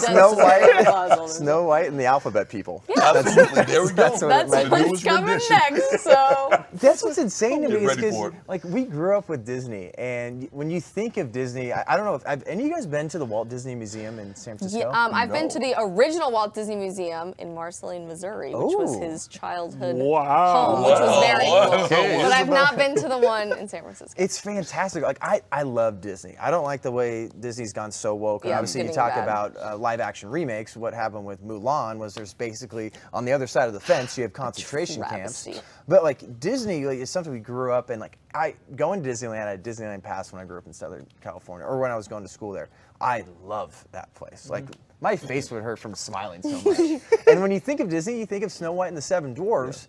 And then now we live in such a woke culture that we might not even see dwarves in the movie? They're going to change it all. I'm just telling you right now. Yeah. Cinderella's going to be offensive somehow because she wears a beautiful ball gown, and that's gender stereotyping. Everything's going to be offensive. What happens with Sleeping Beauty? That was not a consensual kiss. Not a consensual situation. Jobob, what do you got to say? I could go movie by movie. I don't know. I really want to talk about Ukraine. Wow. All right, Jobob. Jobob really wants to talk about Ukraine. I know we said we'd talk about it, so we'll get into it, Jobob. Okay. As you wish. He's ready. Thank you. So there was a new lawsuit on Monday. The New York Times was suing the State Department to obtain emails from Romanian embassy officials between 2015 and 2019, mentioning a number of international business people. And obviously, we've heard a lot about Hunter Biden and his connections out there. Obviously, he worked for a gas and oil company and was making hundreds of thousands of dollars at minimum. And obviously, there's a connection with what's going on in Ukraine, with the border, Russia, and everything. What's your take? My take as a whole? It's insane. The whole thing is insane. Like, every facet of this Ukrainian story, from the President Biden to the Hunter Biden situation, to Vladimir Putin putting people on the border, to also how silly Ukraine is as a country. Did you guys know that, again, if anything were to happen to those people, it would be terrible. But Ukraine is a silly place. Their president, no, seriously, I did some, I was looking into this. Leave it to Jobob. This is tough, like, the president of the Ukraine was a former YouTube comedian playing a president on the internet. That's like if we elected Will Ferrell to be the president. And then you're saying that like that's impossible. I don't think something like that would be impossible in 2022 America. I'm just saying. Well, we basically got Weekend at Bernie's right now for 4 years. True, yeah. And people are wondering why he's not handling situations as best he could. Well, I don't know if you learned much about foreign policy in comedy school, wherever this guy was coming from. But then on top of that, and sorry, I'm going on a diatribe. No, I like it. Keep going. So their mayor, the President Zelensky of Ukraine, his biggest political adversary is the mayor of Kiev, who is none other than a heavyweight boxer. Because that is the silly la-la land that Ukraine exists in right now. I believe it's Vitaly Klitschko of the Klitschkos. The Klitschko brothers. Yep. He's the mayor of the biggest city in Ukraine. So, like, while all of this stuff is super serious, I don't know how seriously they're taking their own country. Okay, speaking of Disney, this sounds like a different land. You know, you got Frontier Land, you got crazy La La Land in Ukraine, I guess. With President PewDiePie having a feud with Mike Tyson. This is what it is. Okay, I'm going to put on our policy analyst hat for just a moment. Let's just appreciate for a moment that the New York Times is actually doing investigative journalism. That's very exciting to see in 2022. Did not expect that. This has been the weirdest few weeks ever, I think, of foreign policy with media coverage of a president. It's been so bizarre. Literally, demanding the publishing of phone call records from the Ukraine under a previous president resulted in an impeachment of a president. But now there's a weird, fishy phone call going on, but don't you dare publish the records of that phone call. By the way, my son has a lot of interesting business dealings there, but no, he doesn't. Never happened. It's fine. How is this a thing? Meanwhile, Russia and the U.S. are all arguing at the same time. Russia pulls back its troops, but Joe Biden's like, all right, let's send in the boys. Right now, America, get ready to deploy in the next 18 hours, which is literally what the Pentagon was telling our men and women in uniform. Be ready to deploy within the next 18 to 36 hours. This was last week. Then people from the Ukraine do press conferences and say, yeah, America, your citizens are safer in Kiev than they are in Los Angeles. Nothing's happening we don't here. know what you're Everything talking is about. fine. What is going on? It's just a lot. And then the sending in the troops thing wasn't even on the table until President Biden botched up the press conference, and now he's now they have to do it so hard. We're sending troops. What is happening? But you remember, like, the New York Post, when, like, during the election, they were trying to share that information about Hunter Biden. So this comes back to... That was totally fake. There's no way that was true at all. They literally were banned from social media for even asking questions about it. But now that the New York Times is asking all of the questions, it's going to be And then remember when everybody was trying to say from the leftist media that President Trump was buddy-buddy with Putin, that he wasn't hard enough on him? You literally have President Biden say, you know what, let's open up the doors. Actually, they're double wide. Come on through. Good luck, Ukrainian. Thanks for paying my son all this money. I don't understand why Putin didn't invade when his puppet was in the White House. Exactly. Huh. Yeah. Interestingly enough, remember when they took Crimea, Vladimir Putin took an entire peninsula in the Ukraine when somebody else was in office. And then his puppet, who he controls with an iron fist, goes into office. It doesn't do anything. But now that not his puppet is in office, now we're going to attack again. Get out of here with that. It's all backwards. It's upside down. I don't know what's going on anymore. I can't make heads or tail, like you were saying. One moment, you can't talk about it. You talk about anything about Hunter Biden and his association with Ukraine, you get the axe. Twitter, social media, you cannot say a daggone thing. Now you can talk about it because the New York Times is talking about it, and it's so legitimate. You can definitely believe the New York Times. So it's arbitrary. It's so ridiculous. I don't know what's going on. It's ridiculous. Well, it's confusing, and what's really scary is typically, in times of international crisis or war, people in America have always come together despite our differences, be it culturally or politically, because there's nothing that brings you together like a common enemy. But right now, in 2022, we don't even know who our enemy is. We literally cannot understand what is going on because one news outlet over here is telling you one thing, the other news outlet over here is telling you the completely opposite thing. Your president is like, everything's fine. No, it's not. We're going to deploy thousands of troops to Eastern Europe. Just kidding. We're not actually doing the that, enemy JK. is, though, is each other. You're the enemy. I would say our enemy is our leadership. Our enemy literally is happening from within. And what's so scary about that is we have been hearing this looping footage over and over and over again for years. Russia, Russia, Russia, Russia, Russia, Russia's evil, Russian collusion. There's problems with the Ukraine. It's Russia, Russia, Russia, and it's our leadership's fault under President Trump. But now you're not hearing any of that, and that's very, very concerning because it's been a while since I think we've had a healthy skepticism of our leadership of the military in particular, and our commander-in-chief is not usually a member of the military. They usually have a much different background going into their service as commander-in-chief. And so all of a sudden, we're not even allowed to question, is this based in reality? Is this a good idea? Is this going to start World War III? Is there some weird, nefarious relationship going on behind the scenes? We're not even allowed to ask those questions. That is scary. Well, the reason I say that the enemy is each other is that's because that's being pushed by these leftist politicians. It's like pandemic of the unvaccinated. So literally it's just, you're talking about everything that's going on with the CCP. The Olympics, don't forget, are starting in just a few days.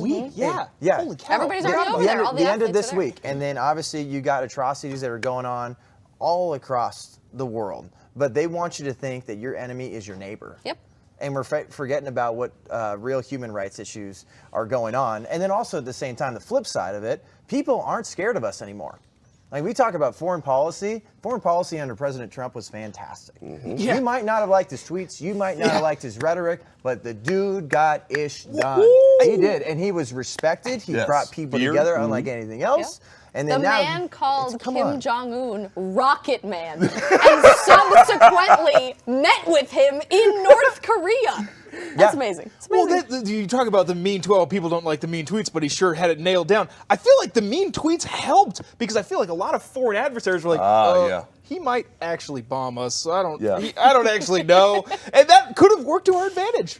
Also, he was able to back it up too. Like, there's a lot of people that like talk the talk but they don't walk the walk. He walked the walk. He got people together. We were still respected and feared by other places. Now they're just kind of like, don't send your people over. Like, who are you? Like, there's a reason why they don't allow you to speak after you give some sort of statement on a teleprompter. They don't. They. Definitely they. I want, after this whole administration's over, just sit down with they. Yeah, there needs to be like a 60 Minutes interview, you know, where they're all their faces are all blacked out. And it's like the voice thing. It's like, I worked for Joe Biden. It's literally it's 50 people in this small 60 Minutes interview room. Wouldn't that be awesome? My turn. Never pick Peter Ducey, ever. But oh my gosh. This has been a heck of a show. This has been a lot of fun. But some of the goals for this lawsuit from the New York Times, this is what they stated. Number one, the possible improper use of federal government resources to assist and advance private business interests. So that's a huge part. It's just obviously the big hubbub was like, hey, the Biden family is making money off the family name. You're not supposed to be doing that. We've been saying that for quite some time. Yes. And then they're looking for answers there. And then quickly before we get to you, number two, the possible evasion of the Foreign Agents Registration Act by those private business interests. And then number three, enforcement of FARA, which I just brought up, the Foreign Agents Registration Act by the federal government in relation to those private business interests. So it's basically like, did the family make money off this and have foreign influence by the family name? That's basically what they're looking for.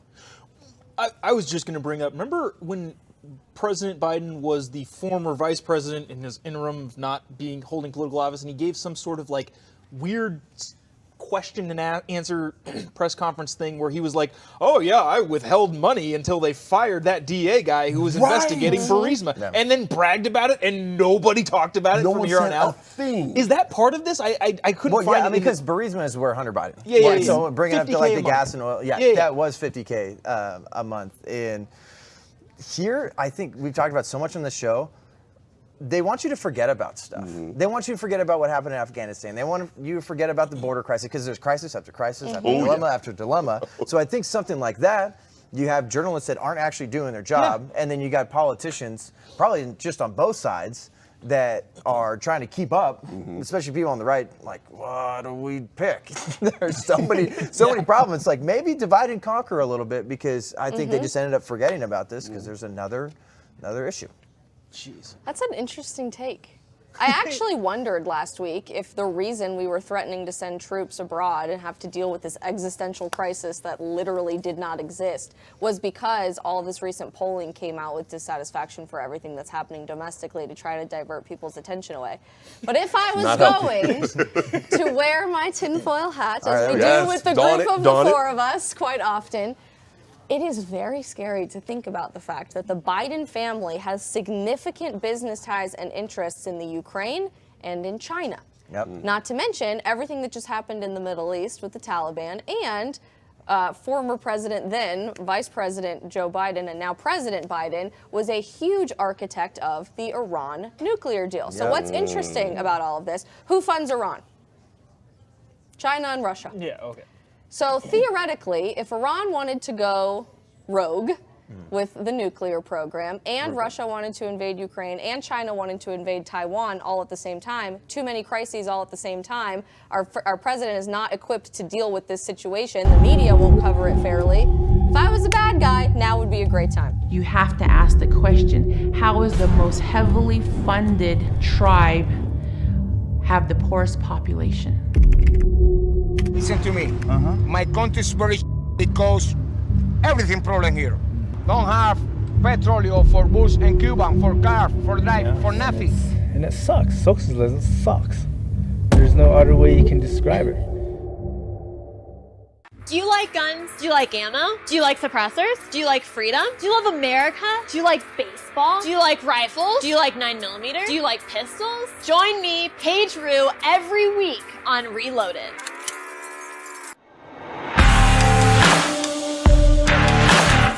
Good Ranchers, straight from the American farm. 100% American meat, 100% of the time. Delivered straight to your door.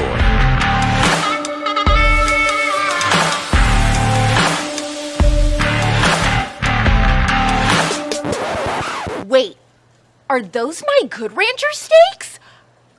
I'll be taking these.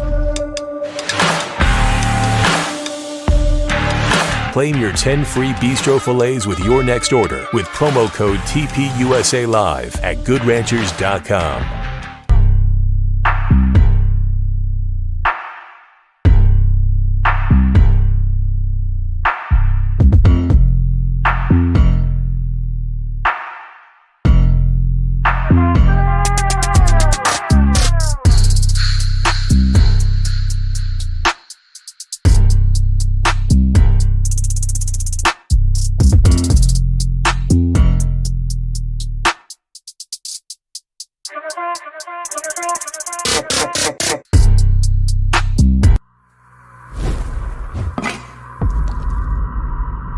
This is your brain. This is your brain on socialism.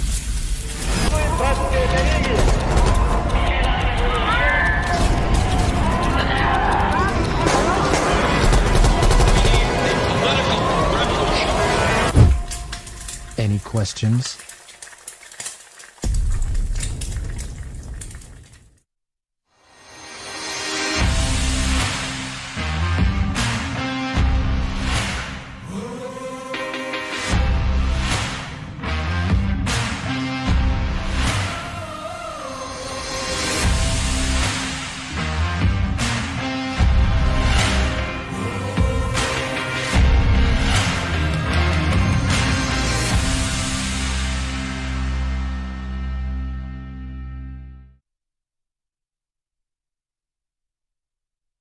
Welcome back to TPUSA Live. MAGA Hulk Stephen Davis. I'm Jon Root, Jobob, and Isabel Brown.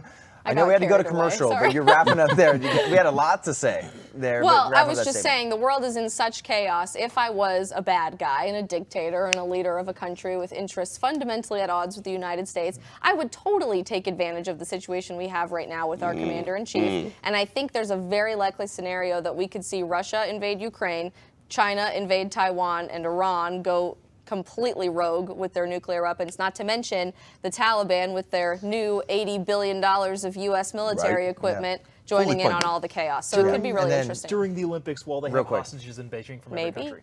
Exactly. Tinfoil hat. Tinfoil hat. Yeah, there you go. And then I know today is the first day of Black History Month, and a lot of people want to know, is there any positives with Black History Month? I know we have a great video I'd love to get your reaction to, and because a lot of people are trying to figure out, is this something that we should continue to be doing? So this is Stephen Davis's time, but before we get to that, Morgan Freeman. Why? I think you could take a wild guess there, Jobob. Check out Morgan Freeman's statement about Black History Month. Black History Month you find ridiculous. Why? You're going to relegate my history to a month? Oh, come on. What do you do with yours? Which month is White History Month? No, well, come on, tell me. Well, I'm Jewish. Okay, which month is Jewish History Month? There isn't one. Oh, why not? Do you want one? No. I don't either. I don't want a Black History Month. Black history is American history. Bada boom, bada bam, ba bam. I couldn't have said it any better. First of all, I love what he said about race. I love what he said about race. He said it was especially about stop talking about it. Racism is oftentimes like a fire, right? And it's been taking over America for quite some time. So one way to put out a fire is to put it out, all right, or to suffocate it. What he's talking about by not talking about it is spot on, because we give it life every time we speak about racism. We give it life every time we give credence to it. Who was it? Nicole Hannah-Jones, Ibram X. Kendi, I should say, and Al Sharpton, all the race baiters, they make money off of this. They make money off of race. They need it to make. Add Joy Reid to that. We can add a whole lot of people to this daggone list. They make so much money off of this, and it's just really ridiculous that they will do it off the backs of Black people, off the backs of the entirety of America, just to make money. They will sell us all out just to make money, and they will keep doing that. And it's up to us to quell this and to put a stop to this idea that racism is the biggest issue in America. Also, what he said about Black History Month, I 110% agree that we need to stop talking about Black History Month when it comes to Black people. I don't want a Black History Month. I understand, at the time you wanted to elevate Blacks and things of that nature, especially, what was it, 1976, I do believe, the first Black History Month. But at this day and age, it's just a pander fest. That's what it is. It just boils down to pandering. I'm tired of being pandered to. I'm tired of being told, oh, you need this. Look what we're doing for you. Look at what we're doing for the Black community. Black History Month. I don't want it.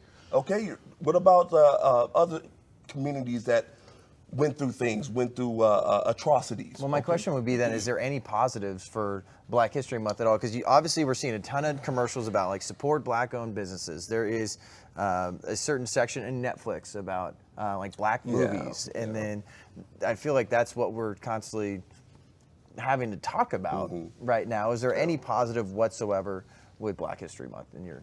I mean, I do believe it is good to bring awareness. Right? It's great to bring awareness to the atrocities that happened to the Black community, the slavery, civil rights era, and bringing awareness to the successes as well. Different Black figures, Clarence Thomas, obviously, MLK, Harriet Tubman. You got all the different Black players, but at the same time, it's turning out to be something other than that now, and that's the issue I have. Like I said, it's just pandering. It's pandering at this point in time. I'm really sick of it.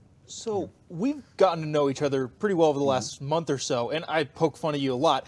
But at the same time, I now know a lot about your story and your background and all that sort of stuff. Not to get into Steven's past quickly job, here, we got about 30 but seconds.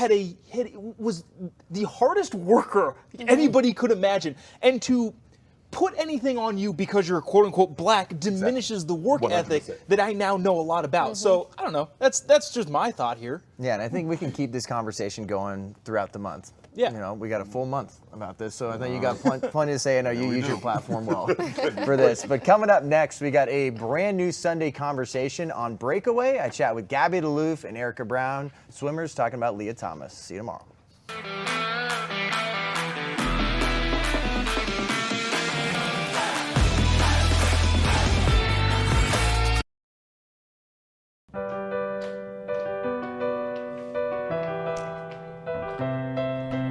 Welcome to our first ever political correctness and inclusivity training. First off, safety. Just want to make sure that everyone here is jabbed, right?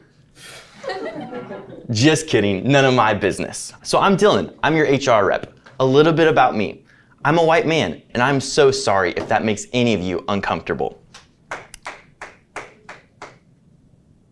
On to the first order of business today. We're going to be talking about diversity.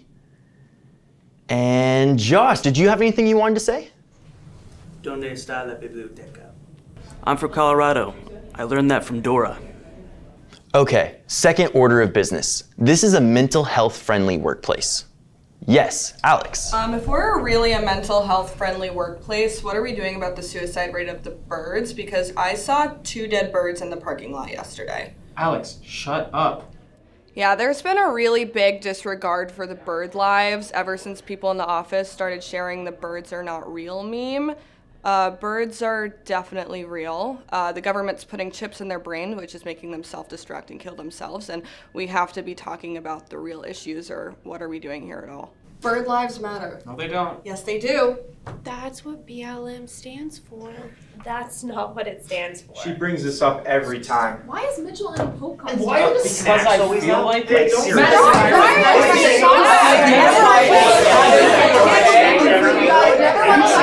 I think this went really well. All in all, this is a great place to work, and we're becoming more politically correct every single day.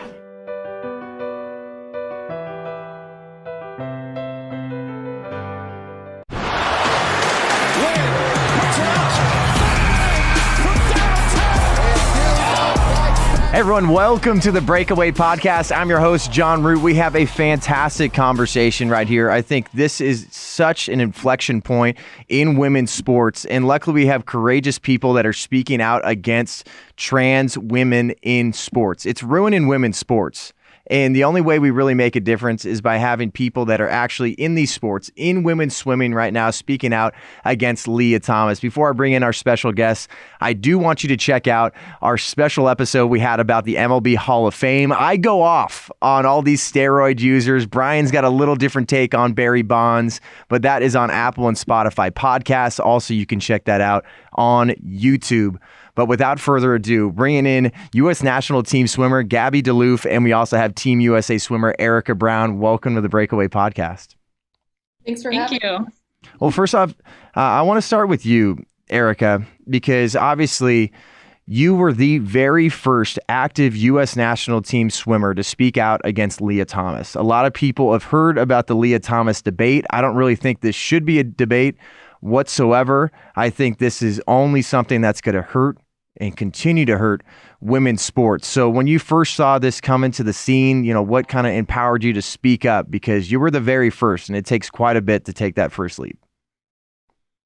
Yeah, so I first heard about this through just like online Instagram, and I was shocked. I didn't even know that there were already rules in place for transgenders in sport. I've just never experienced that. And I just read about it, I researched, and kind of just took a couple days, and it was really just eating me up, and I couldn't stop thinking about it. And just the fact that nobody had said anything was really bothering me. So I know that in order to enact change and get the rules changed, people need to speak up. So that's what kind of inspired me. And I think so often now too, people are so afraid to get canceled, or they're so afraid to get ostracized from their teammates, from their community, university, whatever it may be. I know we have those conversations all the time on this podcast and even with students across college campuses around the country.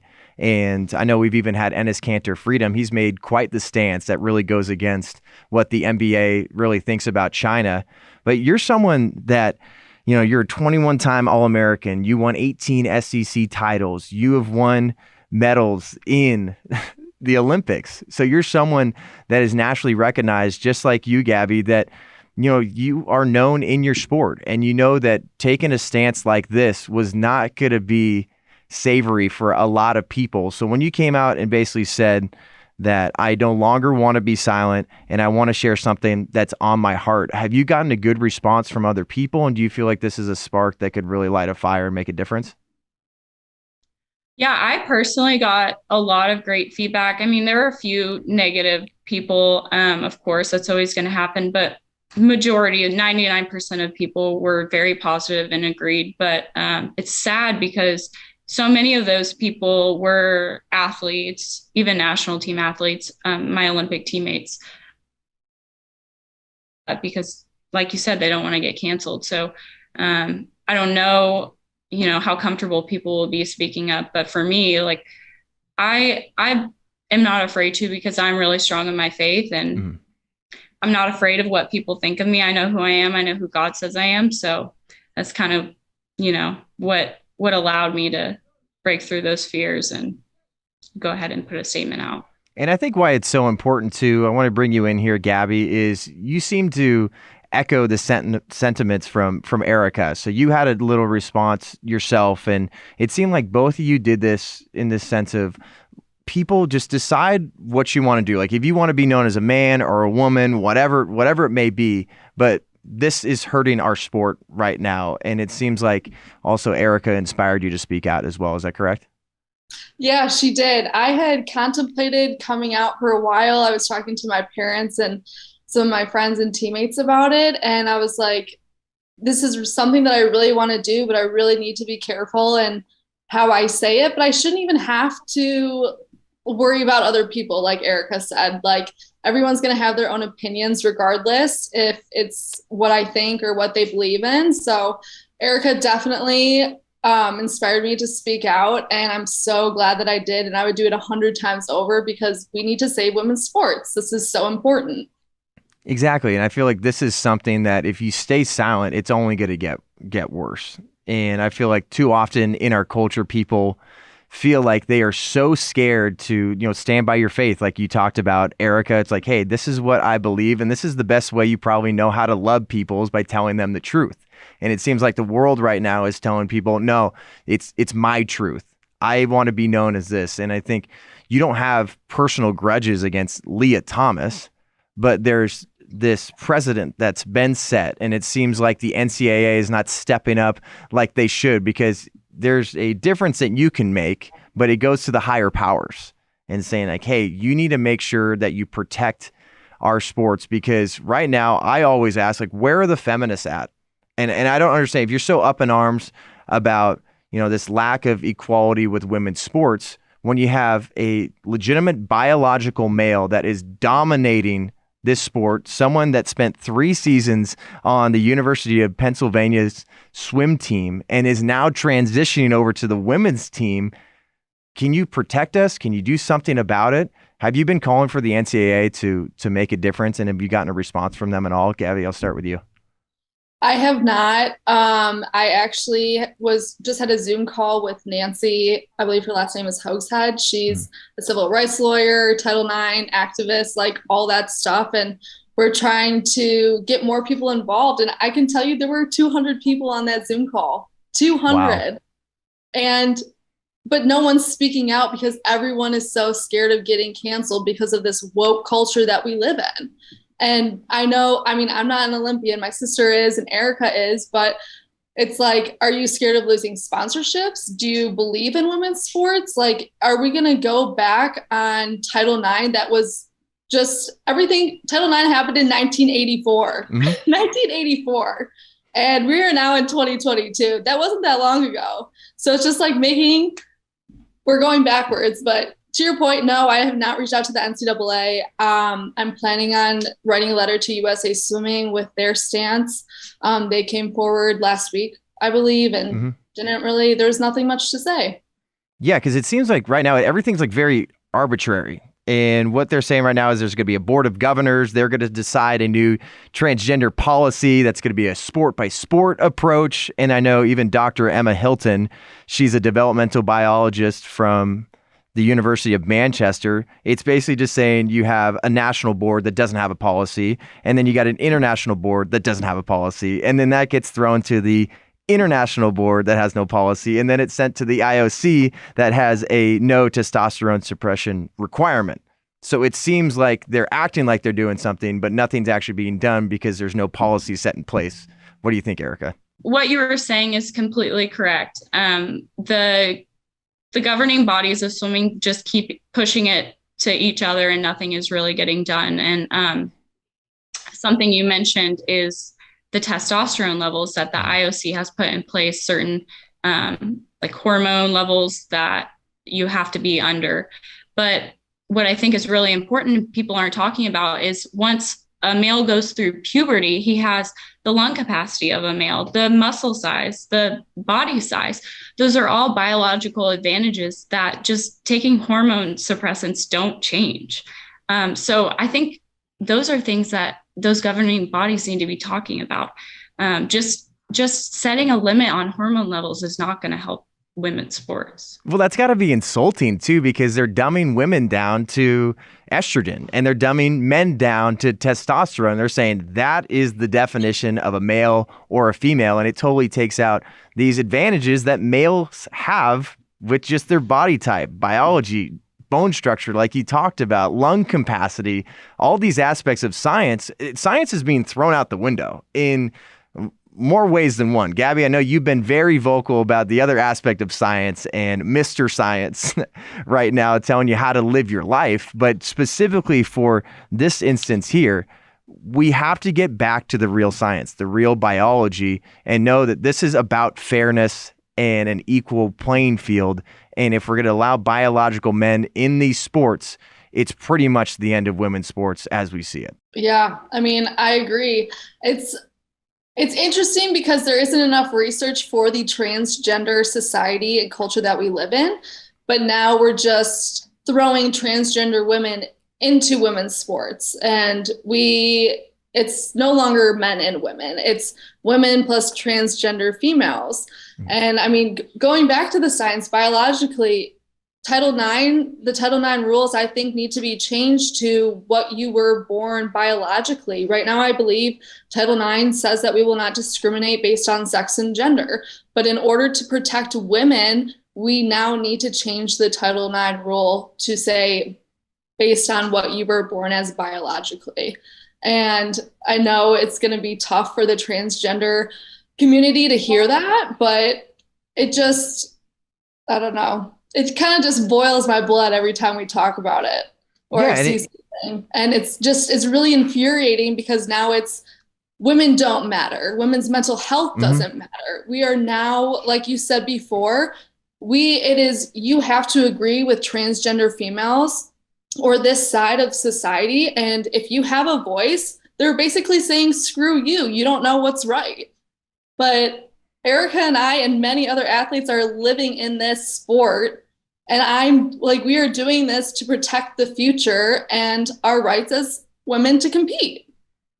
Exactly. That's what it comes down to, is if you're going to be silent right now and not stand up for your other teammates that have worked so hard. You both have worked so hard in your sports. You are just absolutely have a storied history. Like both of you, I know, Gabby, we haven't talked about some of your history too. You have all three of your sisters, Allie, Katie, and Jackie, swam at the University of Michigan. You swam at the University of Michigan. You're 5-time Big Ten champion. Erika, you talked about what you've done in the Olympics as well. You've worked very hard to get to where you're at. And to think now that you can have some biological male that just decides one day, flip of the switch, you know what? I feel like a woman. And I'm going to do that transition. And all this is dumbed down to is by taking a few pills that could bump down my testosterone levels that are okay for some governing body, I can now take away everything that you've worked decades for. Erika, what's your thoughts? Yeah, I mean, it's very frustrating, but not just for us. I think of myself as a young girl and looking up to college athletes, to Olympic athletes, and seeing them do so well and wanting to be like them.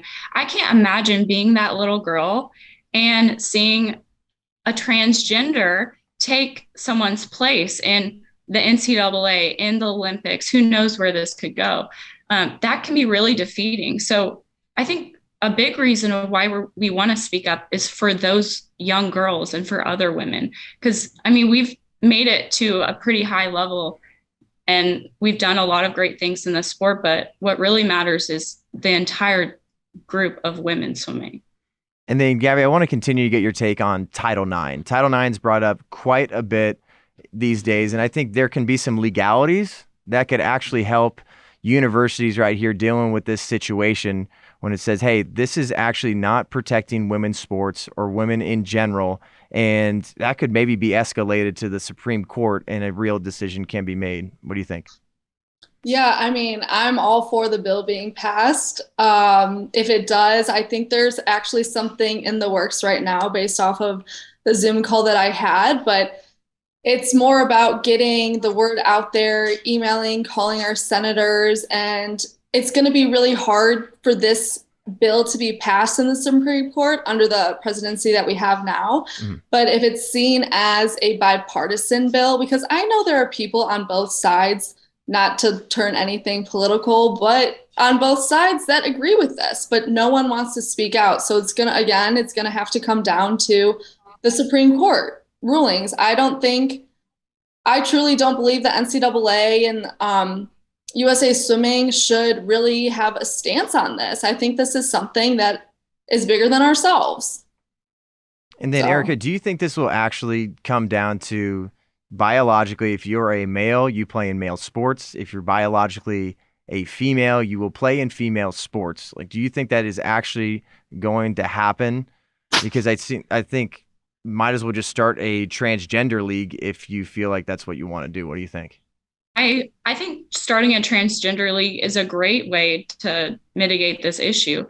But I mean, and that's my hope. But as of right now, everything's based on opinion. And the fact is, if you're born a biological male, you can identify as a woman, but that doesn't make you a biological woman.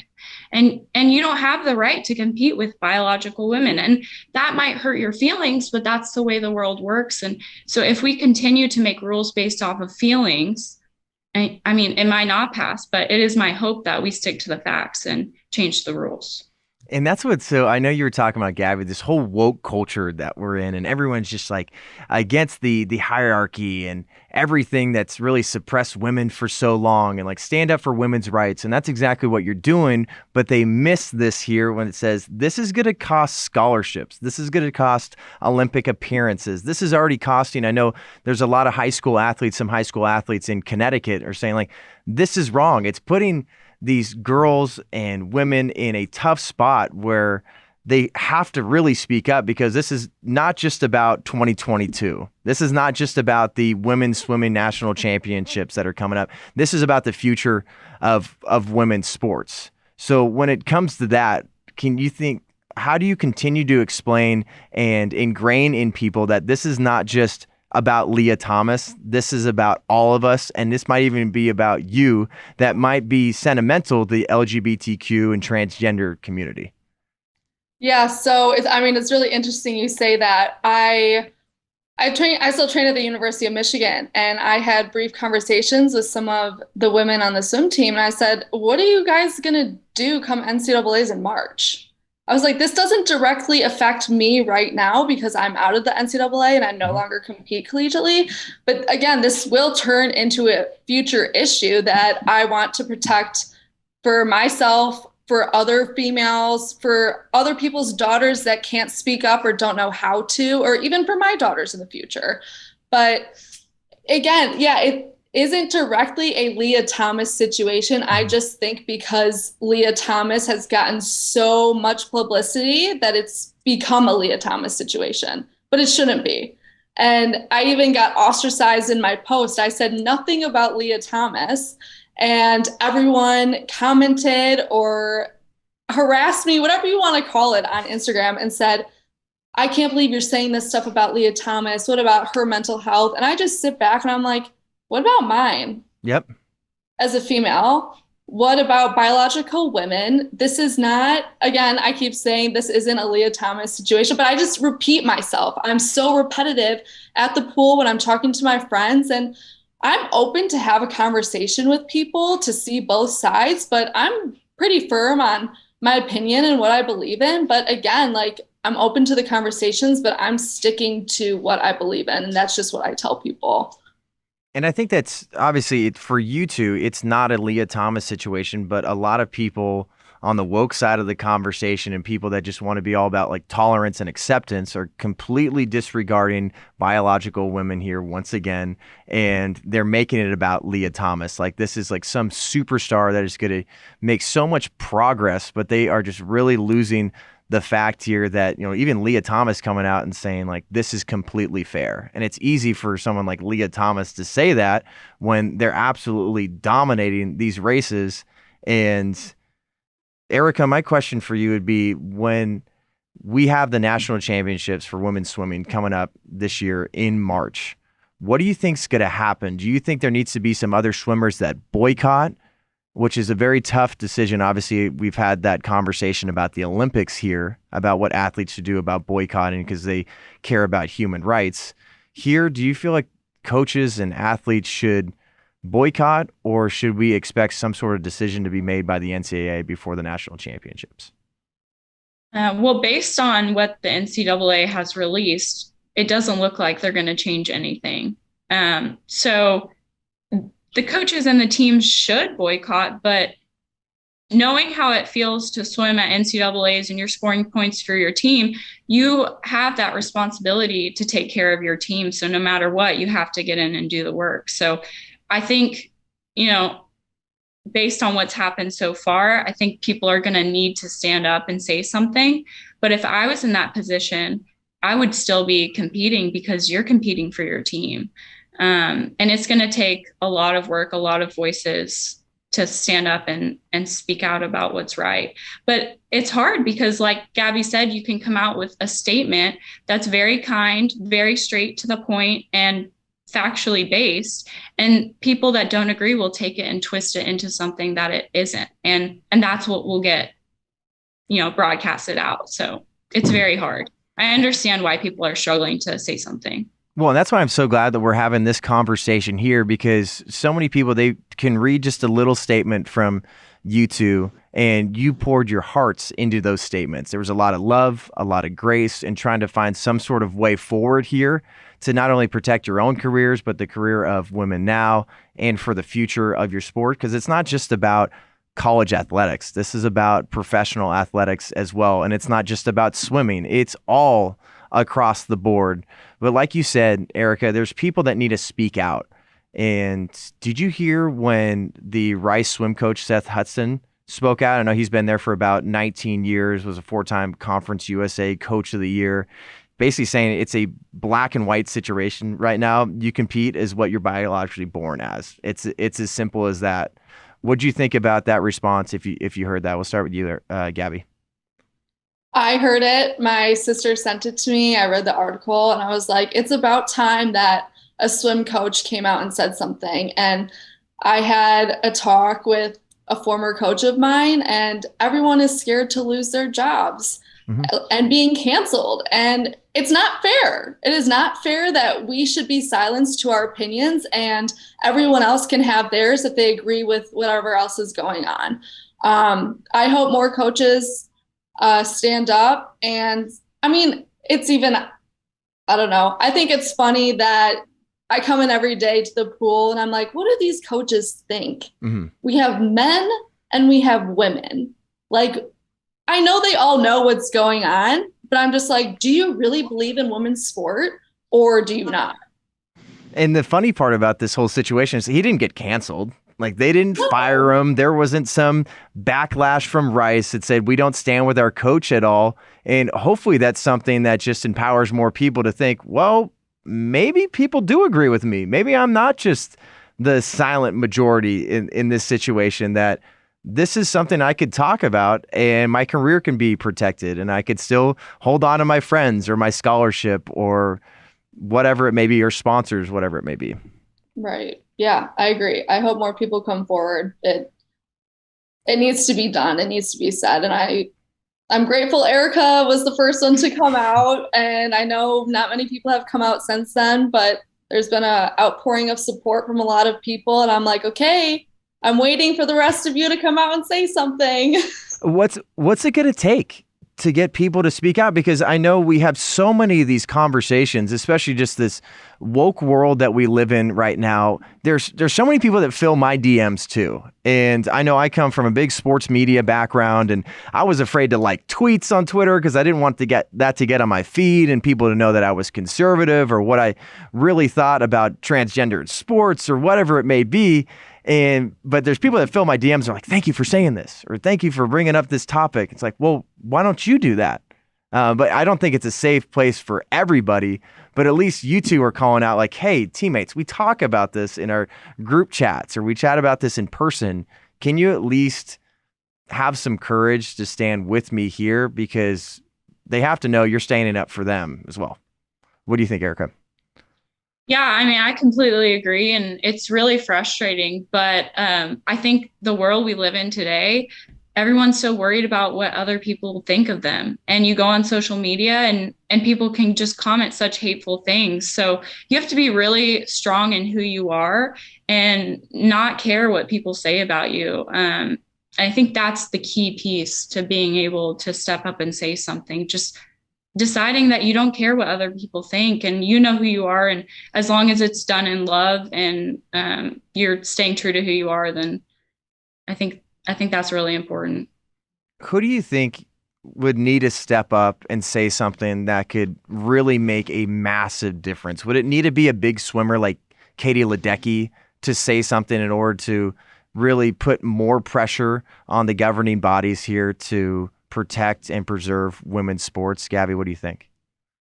I think so. I mean, you have Katie, you have all the Olympians. I don't want to call anyone out, but yeah, you have everyone that made the Tokyo Olympic team that could say something. I know past Olympians and Olympians from this year liked my post and messaged me.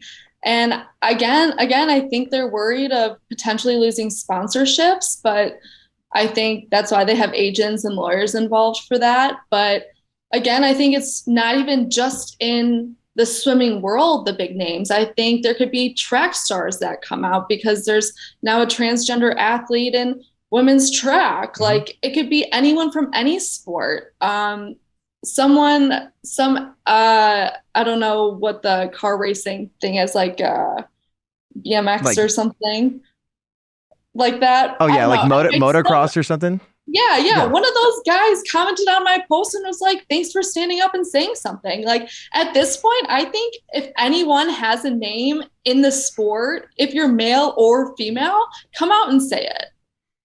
And then when you think of swimming, you think of Michael Phelps. And I know Michael Phelps was asked about this on CNN. He was with Christiane Amanpour, and he said, he brought up like from a standpoint like of doping, like I haven't made things super fair. And he tried to, I think, bounce around the conversation and even said, I don't know where this is going to go. I don't know what's going to happen. I believe that we should all feel comfortable with who we are in our own skin, but I think sports should all be played on an even playing field.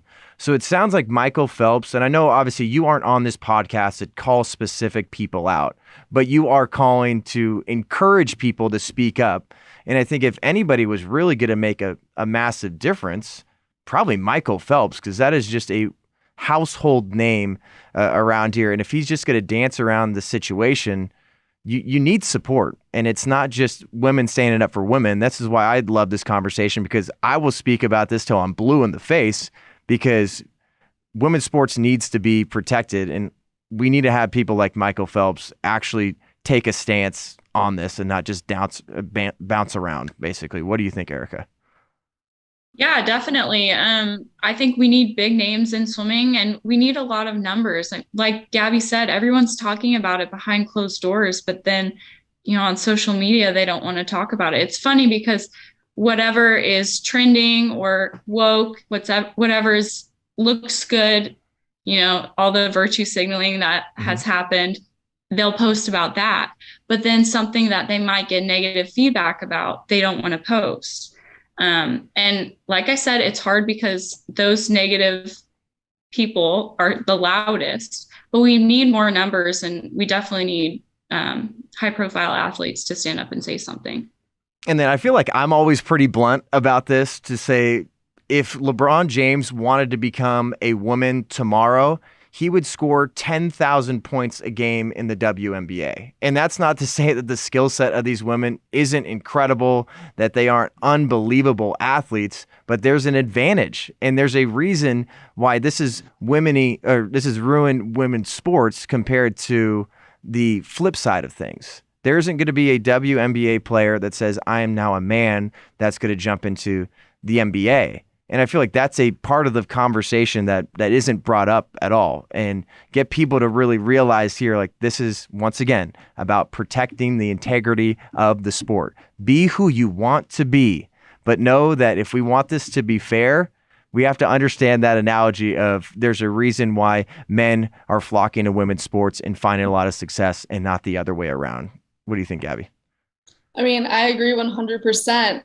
There have been people who are like, well, what about transgender males? I said, yeah, it's a conversation, but I don't know if it's one to be had, because there's no there's no similarity to what is going on with transgender female in sport. Like, you could have transgender male and it could be an open category and they're still going to work hard and swim fast or run fast or whatever they do in their sport, but it's never going to be the same as a biological male competing against Erika and I or any other women and having full-blown advantage over us biologically. And I was talking to my friends about it, and I was like, okay, let's make it fair. You want to have transgender female in sport? Then let me take drugs. Let me do testosterone. But once I take drugs and do testosterone and I test positive, I'm out for 2 years. So what's the difference, truly, with people that are being transgender female, going on hormones, suppressants, whatever? What is the difference? If you want to make it equal and have transgender females in women's sport, which, I mean, I don't think it should be, but let me take drugs and let's see what happens.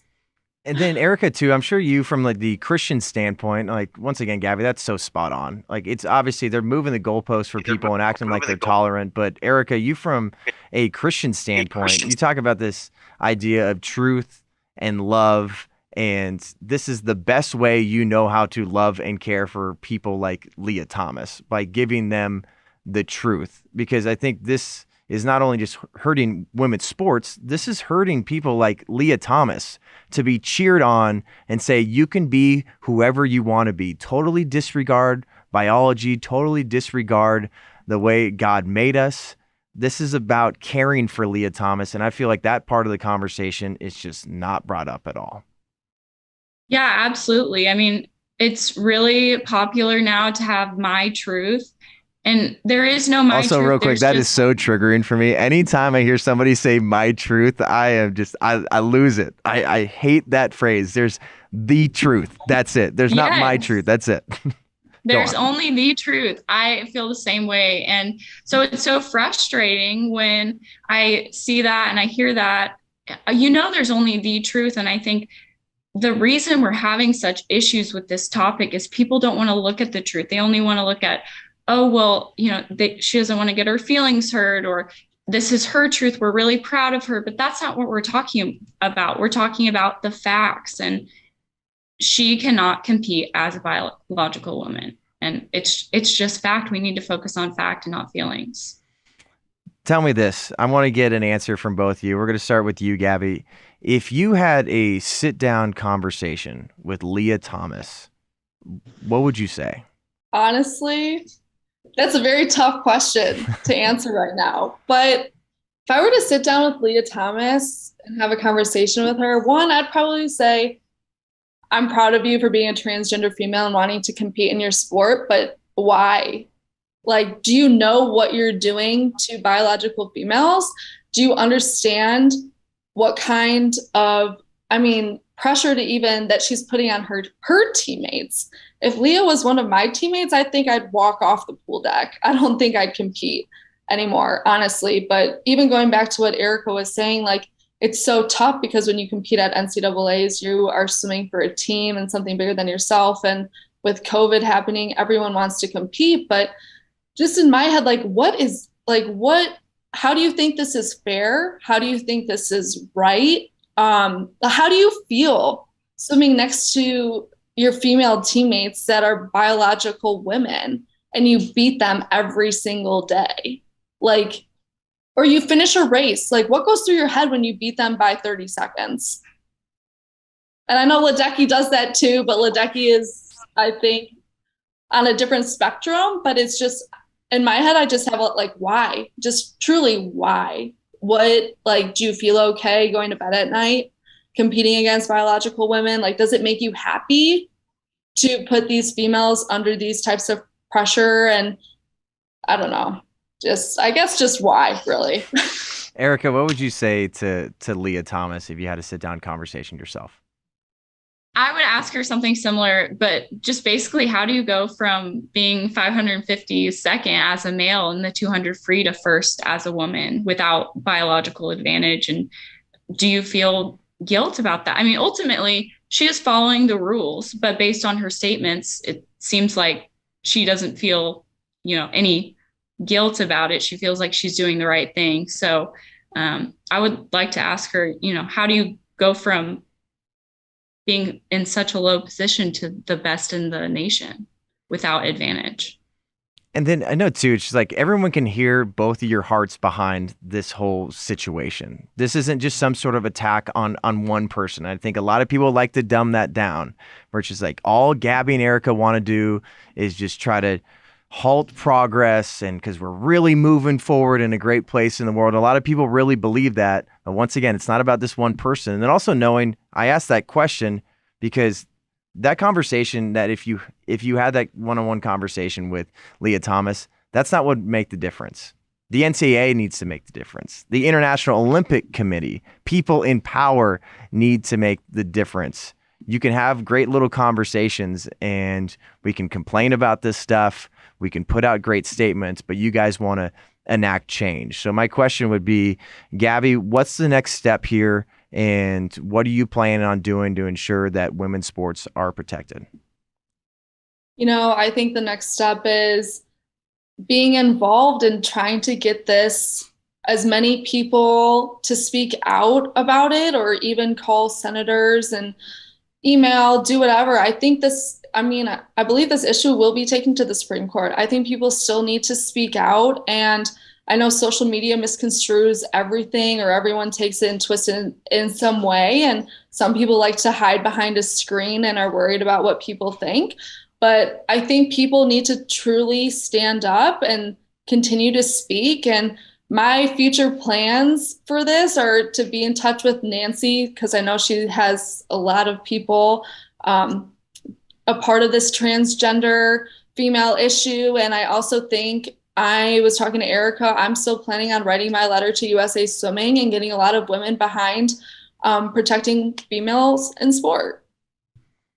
And then what do you think the next step is, Erika? What are you planning on doing yourself, and then working with people like Gabby to make sure that you can protect women's sports and make a difference here? Yeah, I think just encouraging my teammates to speak out and not be afraid. And any athlete that, I have those conversations with, just encouraging them, and also writing letters, phone calls, emails.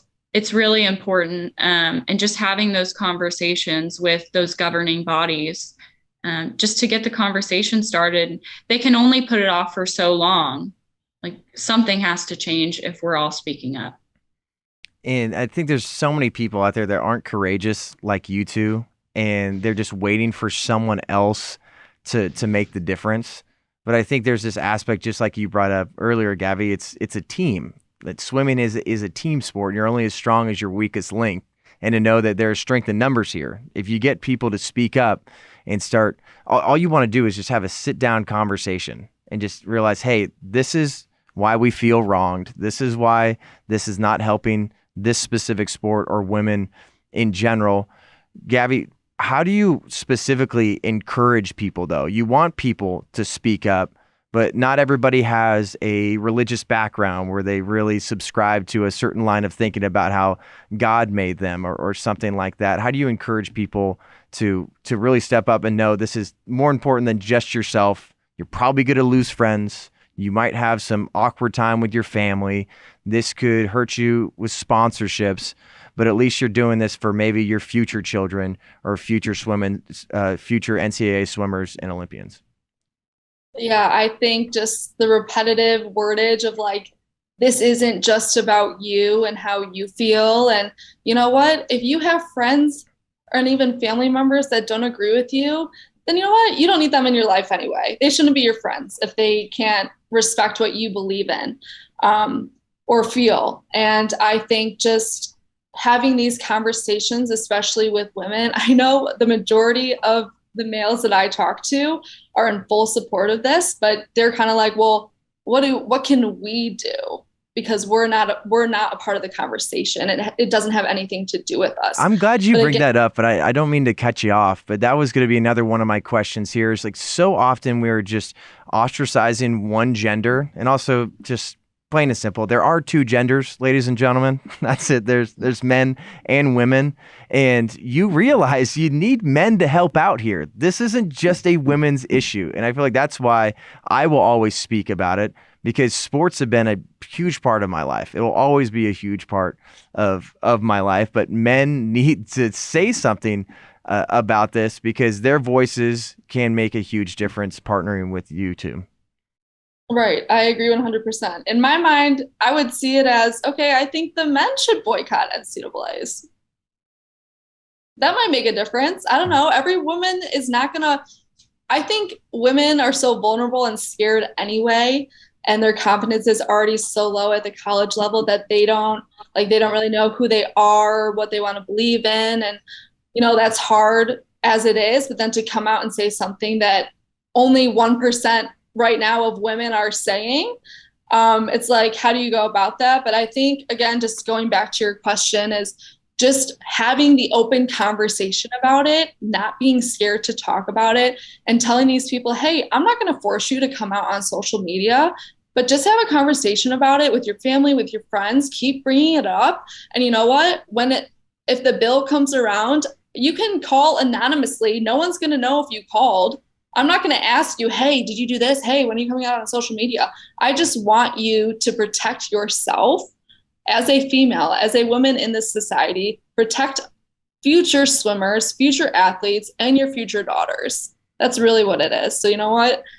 Call who you want to call. I'm not going to force you to come out on social media, but try and do something and make a difference, because this is something that's bigger than just us. Amen to that. And I think that's where you need everybody to come together. And I don't say something like this, like men need to save it. Don't put words in my mouth. I know there's a lot of people who try to put words in your guys' mouth and misconstrue what you say. Like, that's definitely anybody listening or watching. That's not what I'm saying, that men need to come up and save the day. No chance. What you two are doing is already unbelievably courageous and keeping conversation going. Erika, what I'd ask you is, obviously, with the national championships coming up, what do you think happens if Leah Thomas dominates just every single race that they're in? Do you think that will? Yeah, go ahead. Oh, I think that's very possible. And if that does happen, hopefully it's a big pivoting point for the sport and other sports as well. I mean, that will be a great example of why it doesn't make sense for biological men to compete against biological women. I would hate to see that happen. I would feel for those women. I can't imagine being in that position and having to race a biological male. It would be so upsetting, especially when you're scoring points for your team. It means so much more when you're doing something for your team. So I can see it happening, unfortunately, but I think it could be a big turning point for the sport.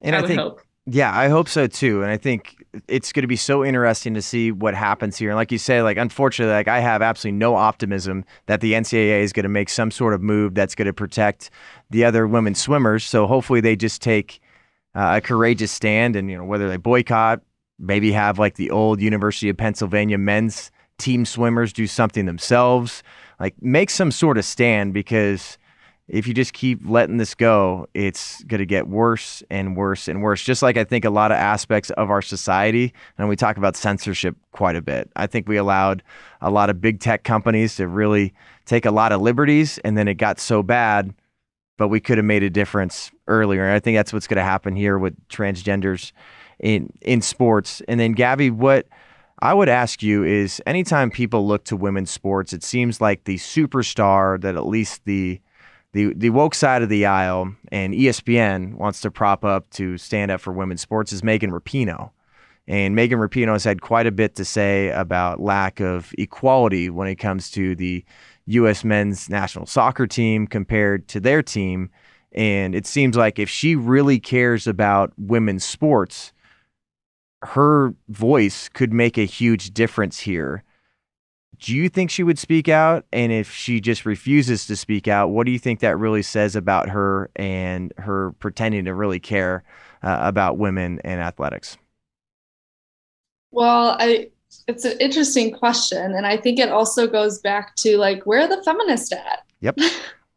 From the beginning. And I think if people truly cared about women in sport with WNBA and women's soccer, we already have such a big gap between men and female in sport. And if you are so vocal about coming out about pay and XYZ and everything else that's going on, why in your governing body, why can't you also have respect for yourself as a female? I also think it might be tough, because I do have a lot of gay friends or gay people that I know, and I know a lot of them believe in what I'm saying, but I think they're also, because we live in this woke society, they're scared of coming out in their community as this is something that I don't believe in. And I don't know I truly don't know what people are going to do. I would really hope that people come out, but again, I think if no one comes out, it kind of shows where you lie on this opinion and this argument. And then I think another way forward to here, Erika, is to have mainstream news outlets cover this. Obviously, a show like this, we are happy to call out all this nonsense that we feel like is ruining sports. I feel like there's an aspect of everybody can have their own opinion. I think there's aspects of social justice that's really hurt sports. NBA, for sure. There's people that left in the millions. Their NBA finals ratings just tanked over the last few years. The NFL, a lot of people left and got rid of their NFL Game Pass. And people are just sick of a lot of this nonsense that's hurting sports, and it's an over-politicization of sports. And it's a lack of fairness in sports. But we're not hearing about that from places like ESPN. They're not covering this at all. I have not heard one bit of this conversation from someone like Stephen A. Smith, any place on SportsCenter whatsoever, because it seems like if these mainstream news outlets talked about it, a change could be made as well. Yeah. Are you surprised though? No, not at all. I think it's very controlled, and I'm not surprised. I mean, the woke media is not going to go against what is popular, sounds good. They're just not. And that's why I think it's so important that we stand up and we say something. I mean, Fox News, they put out some great stuff speaking out about it. But yeah, I mean, I haven't heard anything really on those media or news channels, and I don't really expect to, because it's not common. Yeah, and that's what's so sad in the society right now, too. There's so much absolute nonsense that's in our world that is just really ruining sports, and we're just looking for a conversation about it. And that's what is so interesting about this show and the conversations I have all the time. Is like, it shouldn't be that shocking to have conversations like this, but a lot of people are silenced, and we've gotten just so deep down this rabbit hole. Like places like ESPN, they have gone woke for over a decade. And it's been a long, long time that they've dug this hole. So I'm not surprised at all that they don't cover these things. But maybe that's a reason why we're in this place right now, is because they want you two silenced, and they want everybody that's maybe on the, this isn't even like a right, this shouldn't be a right or left issue. And I feel like that's another thing in sports, that everything's been over politicized, where it's like, if you don't like Leah Thomas, you must be some right wing crazy. And that's not what it's about at all. This is about true science. This is about how God made us. And this is about how we actually truly care for people. So as we wrap things up, I want to get your final thoughts and maybe get your outlook on what you think is going to be happening with women's sports throughout the rest of this year. And if you really feel some sort of optimism that some difference can be made. Let's start with you, Gabby. I hope that, I mean, I think like Erika said, I think especially in swimming, come March NCAAs, it's going to be a huge turning point, because the NCAA is not going to change anything between now and then. And I think that's when everyone's going to kind of start seeing, okay, well, yeah, maybe these people were right, and we should start speaking up and saying something. Right now, I have very little optimism, just because of the way that conversations are going and the way people have their opinions and what they're saying. I don't know if you saw anything about my post. I had to go private. Yep. It was terrible. And I mean, 85% of it was positive, but when it's bad, it's bad. And that's why no one wants to say anything. So that's why my optimism right now is a little low.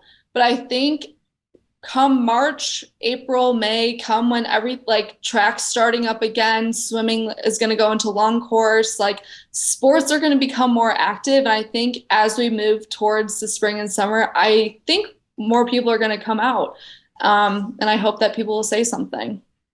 And then finally, Erika, what advice would you give young girls right now? Because I'm sure there's young girls in situations right now. They might be young swimmers, and this whole culture is allowing people to transition into whatever gender they want. What advice would you give them? And then it's specifically to parents and people in positions of power that can actually really make a difference, because it shouldn't just be up to you two. It shouldn't be young girls that are coming up in swimming that need to take some sort of courageous stance. We're looking for leaders and people in positions of influence to make a difference. What advice would you give young girls and people in positions of power? Yeah, well, to young girls, I would just want to tell them to keep up what they're doing and know this is wrong, and that we are going to be fighting for them, and we don't want to allow this to happen. So don't let this, destroy everything you're doing. Don't quit, just keep going. And to the people in power, it's time to stand up and say something and make a difference. We cannot allow this to happen. It's absolutely ridiculous. It is based purely in fact, and we need to just acknowledge that and move forward with changing the rules. Yeah, and well, as we wrap this up too, I want people to know where they can follow you and continue to keep up with your careers and keep up with your courageous stances. Gabby, where can people follow you and learn a little bit more about what you're doing to protect women's sports? You can follow me on Instagram. I haven't decided to go back to being public, but we'll see if you make it on the private account and see if you get accepted. No, I would love to go public, and I think, I will. At this point, screw what people think of me. Like Erika said, I'm very confident in myself and my opinion, and no one's going to silence me or shut me up. I will keep preaching about this until I am blue in the face, until something happens, because women fought for us and the opportunity to have Title IX exist, for us to even compete in a collegiate sport and have the opportunity to have a scholarship. I'm going to do this for everyone else in the future. So follow me on Instagram at GDeLoof. I'm really not active on Twitter, so Instagram is the best place for me. Go off, Gabby. I love it. Erika, where can people follow you and keep up with your career and everything you're doing to protect women's sports and specifically swimming here? Yeah, I'm on Instagram, Erika Jade Brown, and I'm also not that active on Twitter. Maybe I will be in the future. I think I'm like Erika Brown 27 or something. You can probably look it up, but definitely going to be posting more and doing everything we can to help this initiative. Well, thank you so much for your courage, too. I know this is so inspirational to me and to all our viewers and everybody that follows Turning Point, follows Breakaway, because this is a battle worth fighting. And I think a lot of people need to understand your story and where you're coming from. And that's why I'm glad we have conversations like this. This is 100% a battle worth fighting. And you two are on the front lines. You're taking a lot of hits. It's been wildly uncomfortable, but something we talk about all the time. It's time to get comfortable being uncomfortable. So thank you so much for your courageous stance and explaining a little bit more what you're doing to protect swimming and women's sports in general. Thank you, too. Thank you.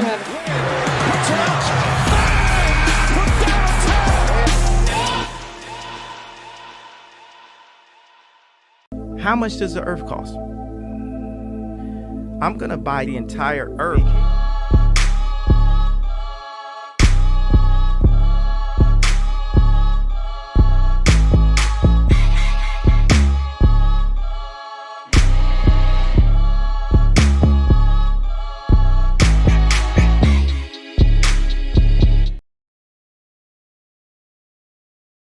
Hey there, it's Jon Root. Coming up next on TPUSA Live, tune into the newest episode of Politics, where Alex Clark gives the details about the people versus Spotify, Adele's toxic relationship, Hot Take Tuesday, and so much more pop culture without the propaganda. Next on Politics. Bitch, Machiavelli. Bitches come and go, bro. Hope you're ready, because I'm taking you all to work with today's episode. Spotify has changed their podcast rules due to backlash against Joe Rogan's podcast from old crusty rock stars, and I actually disagree with Joe Rogan's response. It looks like Adele could be close to facing the biggest PR nightmare of her career as her lies about her canceled tour keep piling up. Black Lives Matter pisses off even more activists who demand to know where the heck their donations are going after a $6 million mansion in Canada is purchased, and Hot Take Tuesday. I'm Alex Clark, and this is Politics.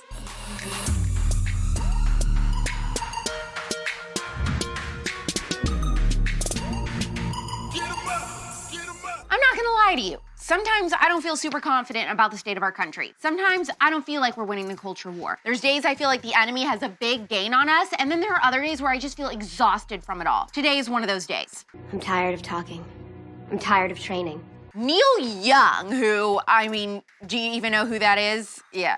Started this little revolt against Spotify for allowing Joe Rogan to do a show on their platform where he asks people questions that may or may not be pre-approved by CNN producers and shills for George Soros. He's just some angry old man who hates joy. Neil decided over the weekend that he was moving all of his music to Apple Podcasts because he accused Joe Rogan of spreading dangerous misinformation. Then Joni Mitchell followed suit. Then the famous self-love, self-help con artist Brady Brown had to join in because they couldn't resist a chance to virtue signal all over everybody. Meghan Markle and Harry decided that they were going to write a letter saying that they were concerned with Joe Rogan's interviews. His interviews, by the way, that have left us seeing red are the ones with Dr. Peter McCullough, a cardiologist who is the most published physician in his field in history, and the other is with Dr. Robert Malone, who owns 9 patents on the mRNA juice technology. You know, really scary quack doctors who sneak around back alleys and Walmart parking lots. We'll roast your ass. You want to go to Walmart? Spotify decided that the best course of action, shocker, is to cater to the minority and not the majority and slap a big old disclaimer on any episodes that talk about the scary sickness that we don't speak of to warn people that the guests have a differing opinion than pre-approved mainstream media leftist puppets.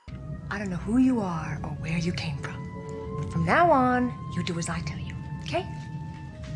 I was holding my breath and hoping for a 2 middle fingers up in the air annihilation from Joe Rogan to Spotify for this, but instead, in my opinion, he pulled his pants down and told Spotify to go ahead and have their way with him. One of the things that Spotify wants to do that I agree with is that at the beginning of these controversial podcasts, like specifically ones about COVID, is to put a disclaimer and say that you should speak with your physician and that these people and the opinions that they express are contrary to the opinions of the consensus of experts, which I think is very important.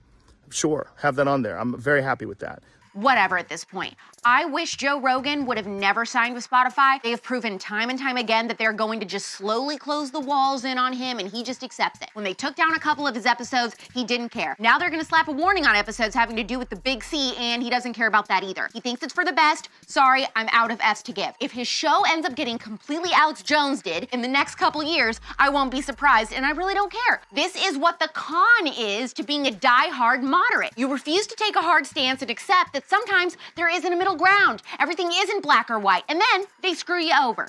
Ugh! Okay, I'm done with this. One celebrity who is dangerously close to losing her sweetheart image is Adele. Specifically because it appears she's been caught in lie after lie after lie to her fans about why she really canceled her mini Vegas residency. Hello, Miss Adele singing woman. Hi. At first, she told fans the tour wasn't happening because of the pandemic. It was all a lie. Guys, it was all a lie. She lied. Then we found out that she was getting in fights with the set designer and hated the set, and that's why she allegedly canceled the show. But now it looks like she's in a super toxic relationship with her sports agent boyfriend, Rich Paul, and according to Daily Mail, she was crying every day through rehearsals and arguing with him on the phone. Then, as soon as they canceled the tour, she immediately flew to LA to be with him to fix their relationship. Sounds like the classic Lauren Conrad Paris scenario. For Gen Z, that means choosing your crappy, toxic, temporary boyfriend over your career. The thing is, we knew Rich Paul sucked when he soft-launched his relationship with Adele by putting her as the second photo in a carousel on Instagram. The first photo is of him and Oprah from Adele's Oprah interview. The audacity. Are you lazy little leech? Has anyone been able to figure out where the money raised for Black Lives Matter during 2020 is actually gone? Because it sure as hell hasn't been to help Black lives. Then you'll say, we're not talking about this or this. We're talking about free real estate. According to the New York Post, Black Lives Matter Inc. transferred over $6 million to a Canadian charity run by the wife of its co-founder, Patrisse Cullors, to buy, wait for it, a mansion that had once served as the headquarters of the Communist Party. I mean, you just can't make this up. You were so conned. You were so conned, you morons! By the way, this was after Patrisse, co-founder of Black Lives Matter, spent $3.2 million on homes in Georgia and Los Angeles. Then she resigned. But now her wife is buying up real estate in Canada. Dude, we're being conned.